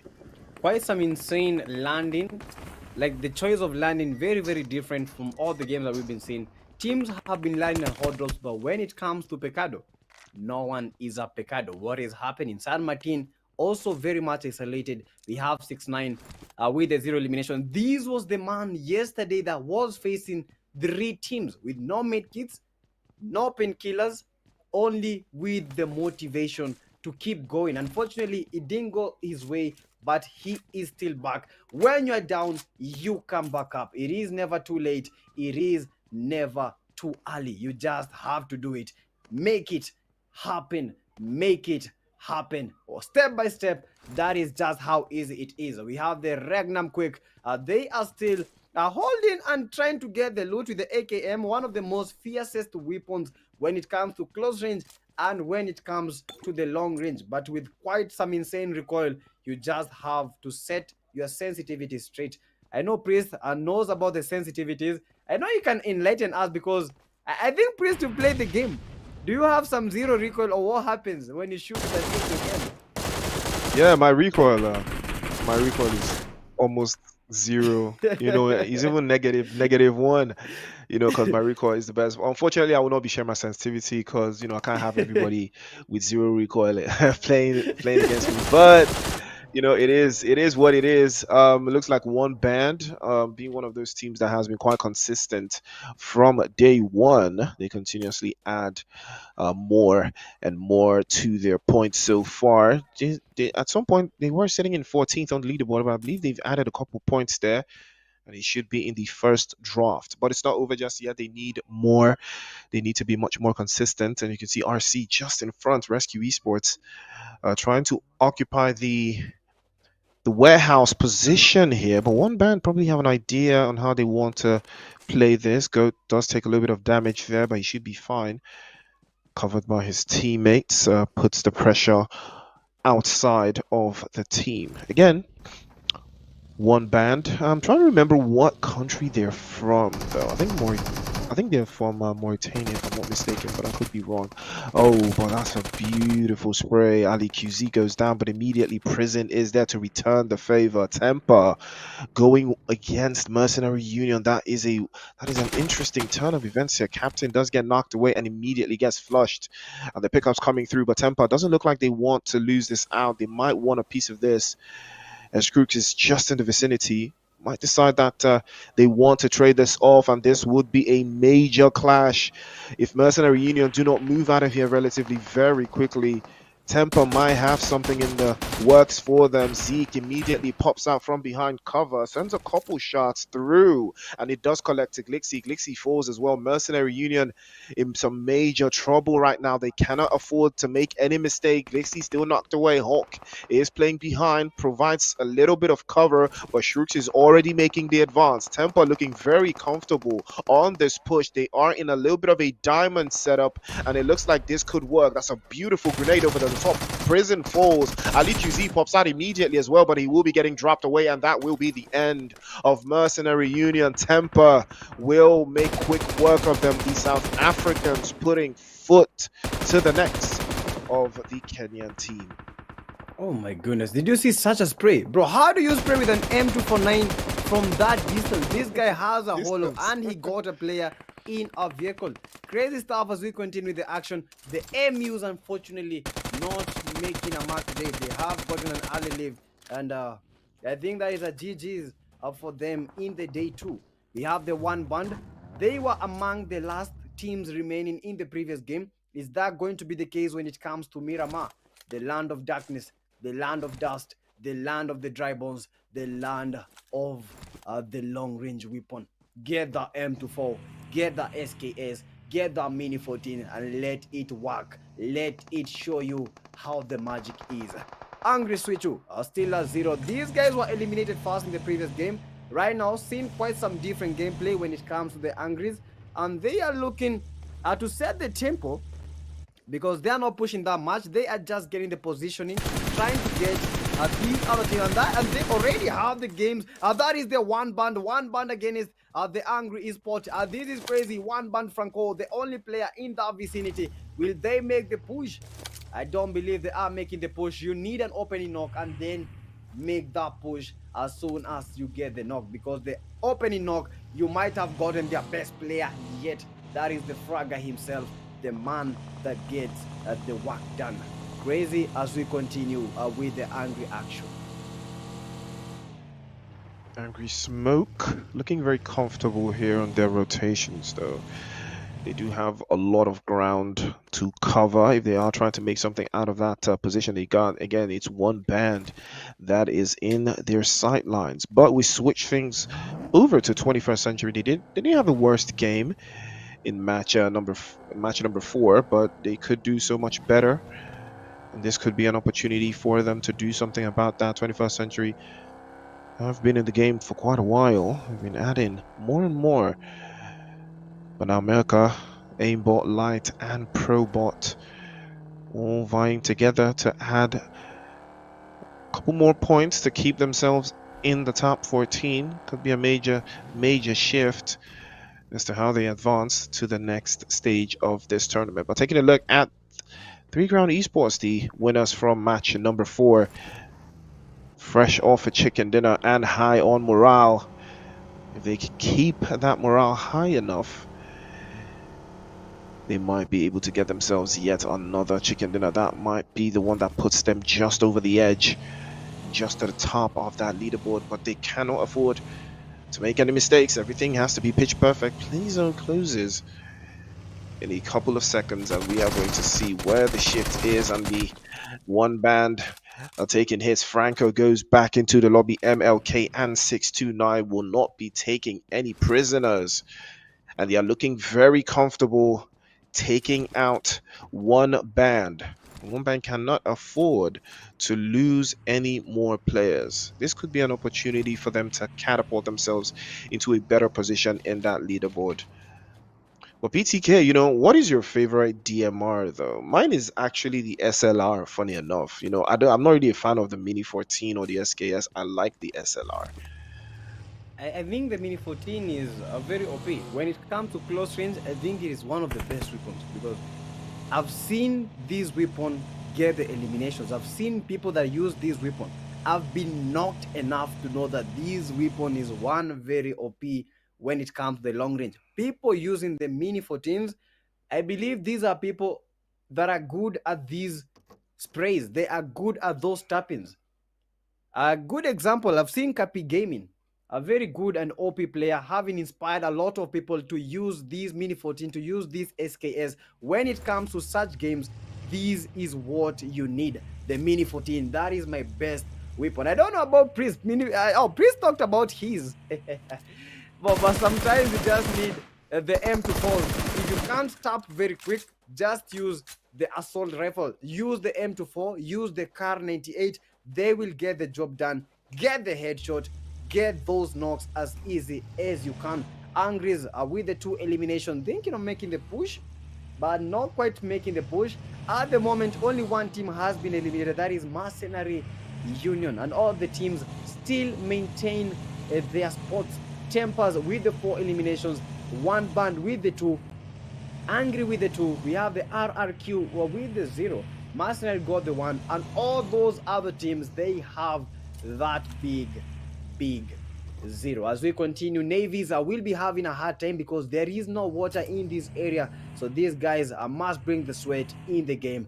They must bring the action, whether they like it or not. This is their time to shine. It is the time for the Navy to show that they are not only fighters in the waters, but they can also fight in a land as barren as Miramar. Priest, this is quite some game, and let me ask you this question. Out of the 15 teams that are remaining right now, which team do you think might be the biggest contender for the win? Well, the way it's looking right now, Tempa's coming off a very, very great game, but unfortunately they have lost a player, so that puts them into a very, very unfortunate position. But I think Angry Smoke and Three Crown Esports either of these teams could potentially take this game. So I think it's either going to be one of these two teams based off of the rotation and the angles that they're currently trying to hold and the positions that they've got in the zone. I think either of these two teams will most likely take the chicken dinner, but it could be, I could be wrong. And speaking of which, I personally think the best DMR in close range is the MK14 though. Oh I just yeah, remember that. true. Yeah, True. MK14, I man. was not I even. love I I love didn't that even weapon. remember that. Yeah, I love that weapon MK14 because automatic. even the sound, yeah, even the sound of the weapon, I love the sound. It is very scary. It's a scary gun, and it has a very very unique sound. So once you use it on automatic, your enemies are gonna be very very careful to pull up on your position. But it's not everyone that can use it though, because the recoil on that one goes absolutely insane. It looks like Angry could be in trouble here. MLK gets knocked away there, and this could be something special. Eclipse Esports not letting this one slide. And MLK could be in danger if he doesn't get picked up right now. But I believe he has Aspect just in his sight lines to make something special happen. Remember, the play zone is not too favorable for Eclipse. They will need to advance. You need to get to a better position. Aspect already making a play for it. and rotating over to that western side. I think it would be ideal for Eclipse to find a better spot. They are not in the zone. This is not a fight that is worth taking though. But 629 doesn't have time to ask questions. He's just going to get the job done. The first grenade over the top side. He tries to launch that one. Another grenade to follow suit. Oh, 1 for 2. 629 shuts the door. And Ocean will unfortunately be swimming in bullets there. 629 and Aspect closing down on Eclipse Esports. I had no idea why they hung around here. Well, not necessarily. They could have made a rotation outside, but unfortunately would not be the case. And the Zeus also getting spotted out by Uda from RRQ. Yeah, that was quite some need. That was a double knock. How like, what are the chances of getting a double knock when it comes to this kind of tournaments? Eclipse, they just saw light in the darkness. They brought the darkness, but then what?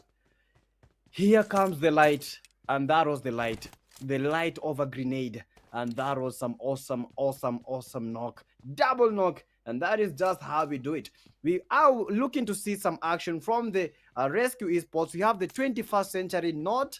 I don't think the 21st century have been that OP today. They need to do something about that. They need to get the eliminations as soon as they can. Zeus is another very viable contender when it comes to this game, when it comes to this win. Miramar, one of their best maps. I know a Chow, a very good survivor, a very good player, and I believe this game might be a game changer to them, but it is up to them to make that happen. We have, these are the Cypher Esports, Sasuke V4, trying to hold that position. He knows that he is fighting against the great. Cypher, one of their players, almost getting down, receiving quite some spray. And the Tempers, right now, Temper God is down with the 2 eliminations, but right now getting revived with the Temper Zeke. Temper Shukrus are trying to get that cover in. They need to get the cover. They need to get the res. They need to exit this position because it is already compromised. It is already a position of no return. They need to make the fight happen. This is the RRQ, Regnum Quick, Rex. They need to get those eliminations. But as the count is for in the previous game, I believe most of the teams in this game will be making that happen. They will be holding the position, playing with the game zone up, playing with the blue zone, and then at the last moment, 1, 2, 3, those are the knocks that they are looking for. Tempers are losing 2 of the players as we continue. These guys came number 2 in the previous game. But as we look at this game, I don't believe that might be happening because Temper Shukros almost eliminated very low. 1 shot. Oh my goodness me! Quite some spray from the Titan, and the Titan guy, this guy is not joking. He got quite some spray and he got the knock. Temper 6 scored, the only person remaining. A 1v all, a 1v all, a 1v4. This man himself, he needs to put this country in his back. The man that has all the pressure, the man that has all the skills, will he be able to show us that he is the god when it comes to Miramar? Trying to get the revive, but the fight is not in. One band don't make the push as easy as that. But one band Titan making the push. They know that these guys are low. They know that these guys are not.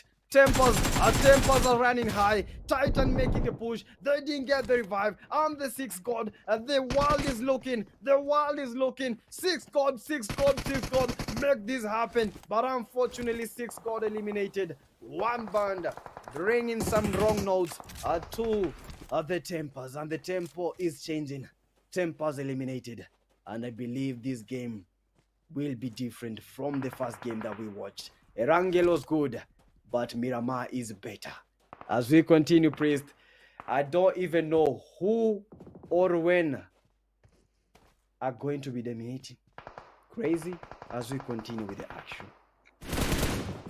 And the action does continue. Ruthless Esports trying to set their tone down.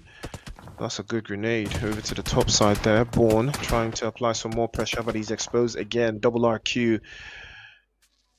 Probably have something in line for them as well from that top side position. They're probably going to try again. Sasuke from Cypher does go down, loses out as well. Vehicle is in demand. And now they also hops straight out. They are going to make one special kind of rotation there, and hopefully they do not get caught out.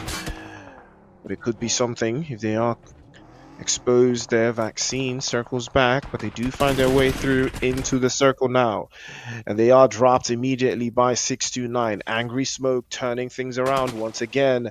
Ruthless Esports on the back foot. The pickups could be potentially long lasting here if they do manage to find a way through. Switch you now making the advance. They want a piece of the action as well. Big sprays to play off onto the right hand side, but they want a piece of the action now. Switch you versus the first drop it with the DBS vaccine. Will not survive that one. No illness this time, but he goes out 629 with a beautiful spray right through the shack. Closes that one down, and that will be the end of the road for Ruthless Esports, and they will not advance any further. Aspect circles back to his own position, and RRQ would want to capitalize on that entire space. But a grenade from Richaro over to the top. Rescue Esports will be also sent back into the lobby, and things are going from bad to worse to all those teams trying to play in from the western side. And it is looking like a very, very tall mountain to climb for each of them, trying to make their way through. One by one, they are taking hits. RRQ making sure they all feel the brunt, they feel the pain here. And Mad Monkey's trying to circle back and deal with Astronova. Their rotations, two out in the open. And Bala gets the drop there. Shad is the victim. Yomite trying to get Shad all the way up, but a grenade to get the job done just over the top doesn't connect. He will try again though. Slazy onto the other side. And now Mustry circles back, gets a little bit of a draw fire from Slazy. But unfortunately, there's too much of them in this area. Slazy does have to be careful. He's stuck in a 2 versus 1. And he could be trying this one out, but he's exposed, and it's fine. Finally goes down. Shad is the victim. This time he will not be getting picked up. Yomite deep in the blue. He takes a hit. He takes another hit to the blue zone, and it doesn't look like much will be coming out from this. And he succumbs to his injuries as Melio will drop Dribbler, and that could be the last kick of the game for Mad Monkeys. Yeah, GG's to the Mad Monkeys, but eliminated as soon as right now. 9 teams remain. We have seen the Rescue Esports eliminated, eliminated. We have the ECs, we have the MUs, with Ruthless Esports and the Tempers, not forgetting Angry Esports eliminated. It is quite a game, and it is a game that we have been hoping for.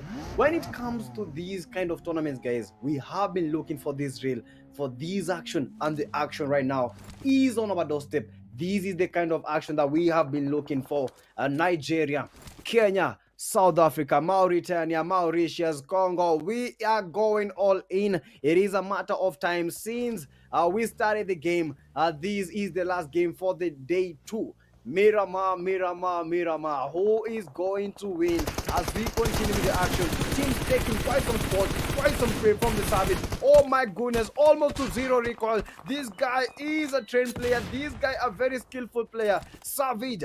I saw him in our previous game. This guy not in a tournament. I've seen him in a tournament. This guy has been able to get 10 eliminations in a scrim game. So this is a very able player, and I'm looking forward to see him make that happen once again. 3 crowns, they are getting pushed by the DBK, or these are the OBK, right? I think this is OBK. Yeah, I think the OBK. I'm not sure if from it's the Republic. OBK or DBK. Is it DBK or OBK? I'm not even sure. OBK. I think it is the OBK. We shall be confirming that in a few, but I believe it is the OBKs, if I'm not wrong. I believe it's the OBK. We have me corrected, but the action is on one band. Oh my goodness, Navy Seals, Navy eliminated by the DBKs. Oh my goodness me, they brought the action, but the DBKs brought the fight. Action versus fight equals the lobby. As we continue with the great action, DBKs, 3Cs are making the top party in, and the 3Cs, they don't care who you are, they are coming for their kingdom, and the kingdom must reign. 3Cs, what is happening? One of the 3Cs players is down, eliminated, busted, and this is the DBK Savage. He needs to do something, he needs to make the clutch in. The only player remaining, will he be able to survive the wrath of the 3Cs? Unfortunately, I believe so. Oh my goodness me, quite some, oh my god, that is some back shots. DBK almost eliminated. Oh my goodness, Savage, the 3Cs, they need to have made the push as soon as they got the 2 knocks, but they just held their position. I'm not understanding the 3C's strategy today. Why didn't they make the push? Why didn't they make the push? I think it does fall to Quilla, unfortunately, there. Quilla did make the push, and he Mm-hmm. almost had it through, but unfortunately, he fell for the bait and turned his back out of his teammates' line of sight, so they couldn't cover his position, and that was the risk he took. Unfortunately, it didn't work out, but they did manage to get a couple of eliminations from that exchange, and currently sitting now in this open space. RRQ using the numbers advantage here. They're trying to trade this out. That's a good spray there from now again over to the side, but RRQ will close that down, and they will be up to 5 eliminations now. 3 Crown Esports and one band still very much in the open. 21st Century do have a lot of angles covered for the northern side of the zone. All they have to do now is wait it out and open the other spot. Ooh, Unique has been knocked away though. That will be the end of Cypher. They will not advance any further. 21st Century looking very, very solid. A grenade over the top from Probot. And it looks like one band could be in trouble there. Titan gets knocked away. Red line over to the eastern side. He's trying to circle back, trying to hold the smokes and shield the vision. But it doesn't look like it's going to be the case. Light has him dialed in. Light has it dialed in, tries to close it down. But Titan will not be so lucky as Light will take him all the way back into the lobby. And 21st Century, they have been biding their time. They've been holding the zone. It is phase 6 of the circle, and we have 5 teams available. Could be anyone's game. They have their sight lines onto the guys from 3 Crown Esports, and they are applying pressure, but the distance is a little bit too wide there, not enough to drive them out of that position. They will return fire immediately, but they will not forget Savage is here, and he is clawing his way into the next phase of the zone. GG's. 5 teams remain. 13 is the number of the players that are in this room. Out of the 64 that joined, these are the survivors. Who will fight? Who will make it? A matter of right now, because the zone are stage 7, and I believe stage 8 is the most deadliest zone ever. 6-9 eliminated by the 3C owner, and the 3C is still making sure that these teams know it is them. They won the previous game, and they are going all in for this game. 3C with 3 players still remaining. And Nigeria, what is happening, Nigeria? I know Nigeria is the champs are very smiley. I see a lot of faces. Nigeria today has been superb. Are they going to get yet another win? I believe if they get this win, this will be the biggest motivator to the team, to the country, and to us, man. Because this will be quite some insane. Imagine getting 2 back-to-back chicken dinners. 2 back-to-back chicken dinners. I don't believe I've seen that today. Oh my goodness, Savage eliminated. And those guys are going all in. 3 Cs, 4 eliminations, 12 players remain, 1 point. We have the RRQ, 3 Cs, and finally the 21st Century. Oh my goodness, quite some knock from the 3C Nexus again, and 3 teams remain.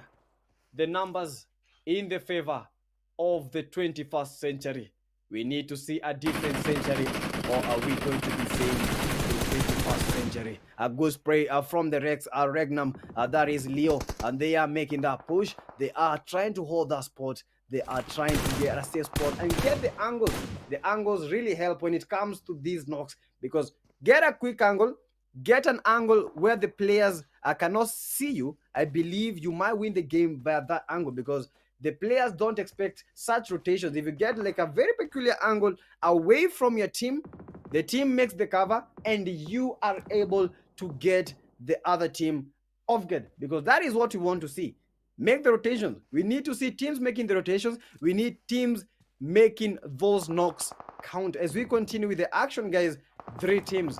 But who is going to win this? One of 6-9 is still not. Oh my goodness, 6-9 has been knocked a couple of times. I don't understand, but the numbers right now, I don't see them going in the favor of the 3 seeds and the RRQ. 21st Century, let us see your might. 21st Century, let us see what you guys are going to be bringing to the table in Miramar, Priest. In Miramar, very hot, very dry. But the kills, the eliminations, very crazy. As we continue, guys, don't forget, we need to see you guys vying, and we need to see the flags in the chat for all the teams that have been participating. We need to see you guys are behind your guys. As we continue, we need to see that.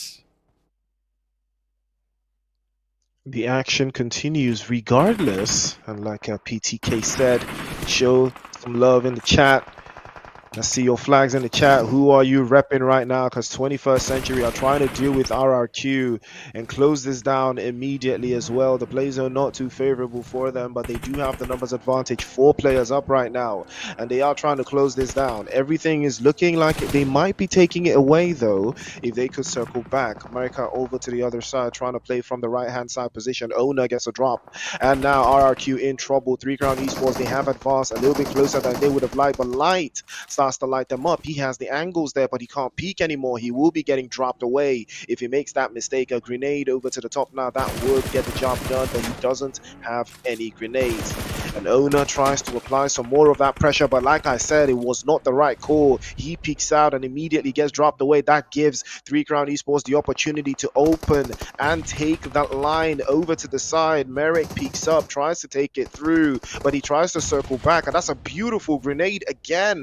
The Molotov over to the top side from Aimbot tries to close it down, but Merrick can circle back. He can't raise over to the top, and unfortunately Nexus is exposed. He gets dropped away as well, and Owner tries to circle back again and hold that position, but 3 Crown Esports under a lot of pressure. Owner again spins back. RRQ, while all this commotion is going on, they are just biding their time. They're creeping into the zone. 21st Century have their attention divided on 2 different teams, and that is the cost of doing business, the cost of the chicken dinner. But can they pay it? It might be too high a price. They're playing off a little bit towards the southern position, trying to force the rest of the teams into their peripheral vision. But Merca again is spotted by Foden, gets dropped away with the M416, can't circle back again, can't hold that position. Owner keeps them penned in, and Foden drops through, but Merca will not be getting picked up this time around. RRQ will claim the advantage, and 21st Century will be reduced, and Probot trades off as well as Foden goes down. Another opportunity for 21st Century. Merrick again goes down to Light, but this time around 21st Century turning things around. The Owner peeks up into the other side, but Owner gets him dropped away now in the 2 versus 1. They spin right through, and Nexus again unfortunately getting dropped off. The S12K goes hand in hand, and Aimbot will aim so true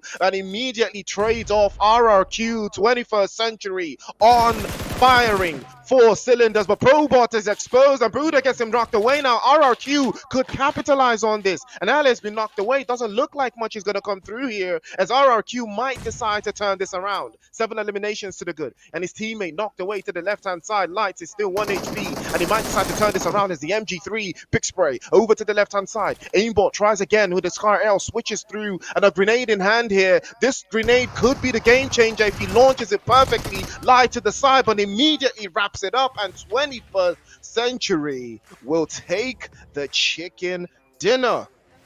Oh my goodness me, what century are we in? And guess we all know 21st century, and Africa is left to wonder, wide-eyed, thrilled, bemused. How on earth did that happen? Those are the boys. Those are the bully of the big boys. They came, they saw, they conquered. 21st Century. These guys just know how to get the work done. We are in that new century. 21st Century.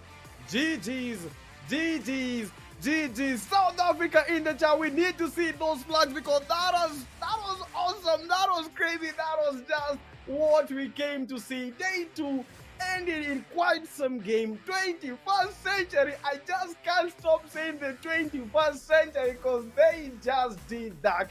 They just dominated. They just made that happen. GG's, GG's, GG's. As we continue with the games, they are even crazier than we started. That was a final game, but that was the hottest game in the hottest map. Miramar. Feast on that. Feast on greatness, feast on the catastrophe. Well deserved 21st century. I mean, we've had a lot of, South African teams successful today. I think Four Miracles taking chicken dinner in Sandhawk, and then now we have the guys from 21st century also taking a chicken dinner today. It is well deserved, absolutely incredible performance coming through from these teams. They have been absolutely incredible to watch. And now that chicken dinner puts them into a very, very nice cushion on that leaderboard. More opportunities for them to add a little bit more, but the MVP is still going to be Red Line from one band. This is a team that has been dominating from the Western region. They have been absolutely incredible, and now we're seeing that for ourselves. What Red Line did have 6 eliminations, basically almost 800 in damage points, got 5 knocks and survived 24 minutes. Big numbers coming through from him. And but he is not alone. Angry from Angry Smoke 629 did have 5 eliminations to follow through as well from Aimbot from 21st Century, and RRQ did have 6-9 in the cut as well, and Sneaks from 21st Century also in the mix, also adding more value to the team and adding more numbers to their points. 58 eliminations across the board. Headshots were up to 10, and we had a distance of 257 meters covered by one bullet to eliminate one player, and that shows you that it was absolutely incredible. Two airdrops did get looted though. We had 5 grenade eliminations. Unfortunately, no vehicles were used. Oh my goodness, these were the highlights, guys. This was some awesome game, one of a kind, and we saw it from the action. The MUs, they took the fight, but they lost it. But that was a good fight that they brought. That means that these guys, they know what kind of game that they are coming in. They know what they need to do when it comes to these games. We have seen a lot of action. Navies, they fought a good fight, but unfortunately, that was not a very good spot. That was not their game. We have the DBKs. Fought. Oh, the Drizzy, he is where one of the players from the Drizzys was eliminated. The Drizzys could have made the push early, get the final player, and save their player, but they chose to hold their position. And this fight from the 21st and the Drizzys, the very OP. As we continued with the game, the RRQs, they brought the fight, they brought the action, but unfortunately, it just had to come to that one last bout. 21st Century, they made the push, a 2v1, and they made it happen. And when you look at the 21st Century, their stats are very crazy. 21 aimbot with the 4 eliminations. He got the 2 knocks. This guy was going all in. If you look at the elimination, that is the pro bot. Oh my goodness me, 3 eliminations, quite some damage, 4 knockouts, bro. This guy was all in. This was a team game. When you look at the damage, this was a team game. Like, I think it is Mirka. This guy with 0 eliminations, but look at the contribution. He got 292 damage. That was quite some contribution, and that is why we say the game is a team game. That is why we have 4 players instead of 1. So play as a team and get the win. Match rankings, crazy. That was one crazy and a hell of a game. 21st Century, GG's with the 19 points. Quite some margin between the 21st Century and the RRQ. That is 6-point margin. You have to do a lot to get the 6 points. It may look very minute, but trust you me, 6 points goes a long way. 6 points is too much. So they need to come with some different mentality when it comes to the day 3. They need to win these. They need to close the gap. That was quite some awesome game. And guys, the overall ranking, as expected, Unique eSports, these guys, unique in the name, unique in their game, they are still the ring leaders. They are still the leaders with the 54 points. The 3 crowns, oh my goodness, how did they get there? I know we all know that was from the game number 3 and the game number 4. The 3 crowns, 51 points, and that is how you creep into the top spots. Angry with the 48, Mao eSports still maintaining that position, but they are out, I think 1 point. I think they're down. They're a bit down, 1 point down from the Angries, and the Angries, they don't maintain their lead. That is quite some game. Look at Mao, look at Neon, look at Zeus. These guys, OP, but they did not have the game that they were looking for. That is for the day 2. So in the day 3, we are expecting these guys to come with different mentalities, different skills. Already you know how the game is, so you don't have to have the kind of pressure that you had while starting the games. Day 3, you guys have to lock in. Make those practices count. Make those screams count. As you look at the table, the point margin 54 for the number 1, number 8 with 39. That is close to 15 points. 15 points, as I told you guys, not very minute. It is quite some points, and you need to do a lot when it comes to gathering those points. As you look at the team number 9, team number 16, oh my goodness me, Priest, what is happening with the points? It's crazier. The cutout is at team number 14, but look at the points.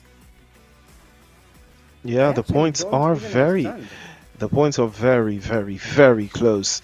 You know, Tampa do have 36 points to the good as it stands. 21st Century in that chicken dinner catapults them into the top 10 with 30 points. Ecstasy drop a point down, a couple of steps down as well, going with 28 points. Or the Double RG will not be moving up or down. They will stay in 12th place. Execute in 13th with 26 points as well. 12 esports with 23, and Espada with 21, and 4 Miracles with 20. So these are your top 16. Remember, top 14 will advance, and right now Rescue Esports will be sitting in 17th place, and RRQ will move all the way up into 18th place. And then F4 at the bottom of the bottom here: Slaughter Unit, Zeus, Navy, Rejects, Not Esports, Donkeys, and Team Glory, unfortunately, will be sitting in 25th to 32nd position, but it's not over for them just yet. They still have a ways to go. We still have 2 more weekends and a lot more matches to cover at this stage. So some groups still have 2 matches in hand. You know, they've played 2 out of 4. They still have the opportunity to capitalize and add more points over to the next weekend. Oh my goodness, Team Unique, this has been crazy, and these guys are still holding that position. I think it's going to be hard. We have seen the resilience from the 3Cs, from the Neon. These guys are going all in. They just want to maintain, they just want to get the top spot because they know what they are going to be gaining. Guys, this is the team number 33. That is the, oh my goodness, look at this, look at the margins, look at the margins from the team number 33 to the team number 48. We have teams with 1 point, but they have not played a lot of games. As you look at the OBP, these guys only 1 game. We have the Galaxy with the 2 games. EMPs, oh my goodness, EMPs, Emperors, what is happening to the Emperors? Crazy points from the Emperors with 2 points. How is this happening? I believe Emperors have some, I think the team is one of the best when it comes to their region. We have the 4B4M with the 3, TBW with the 3, GUFA with the 3, MM with the 4. Oh my goodness. This is crazy. And this is something that I don't even believe, but expect this. Sometimes you don't have to believe, you just have to expect. A lot of surprises are here. A lot of things do happen. This is the elimination leaderboard, and that is the Unique Madman. This was the guy that topped the charts yesterday. He was the MVP with 8 eliminations. Today, he has added those eliminations. That is 7. So the guy has 15 eliminations totals. Angry with the 14 eliminations. We have the RGCS. This guy got 11 eliminations today. That is 1 game. So you know the kind of competition that there is. 11 eliminations in 1 game, crazy. We have the 1B red line with the 12 eliminations, and finally from the 3 crowns, the 3C owner with the 10 eliminations. As we continue with these games, we understand, we get to know what is happening. And guys, they came from nowhere with their GT30 Pro. They rise, and so can you.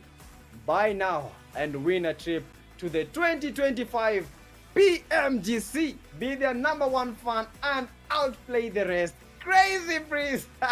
Day 2. Oh my goodness. What should we expect in all those other games? As you look at the schedule, Priest, this is crazy. I know you're going to be talking about everything, and Oof, let me take a breather. Let me take a breather at the moment because I'm out of breath. Well, we did have an incredible run of games today. Rejects taking that first chicken dinner, more esports with the second, and four miracles with the third, and Three Crown Esports took the four chicken dinner in Erangel, and 21st Century finished strongly in Miramar. Again, three South African teams today. South African domination in the chat.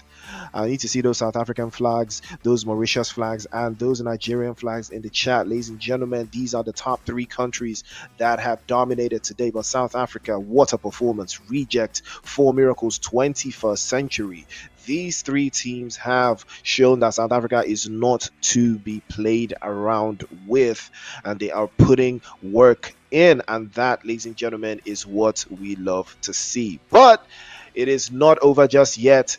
One weekend down, it is the PUBG Mobile Africa Cup 2025, brought to you by PUBG Mobile and Infinix. And what a ride we have had this past week. 10 games have been played. We've seen the leaderboard, but don't forget to follow PUBG Mobile on all official social media platforms to stay up to date to the latest updates and the latest things, all things PUBG Mobile and PMAC Africa. But ladies and gentlemen, it is my name, still the same, Priest on the mic, and I've been here with PTK and Mitch. And thank you, big shout out to Infinix, big shout out to PUBG Mobile, big shout out to the production team for making these amazing visuals possible. We will see you guys next weekend. More action, more PUBG Mobile, more Infinix, and more GT30 Pro. See you then. See you then.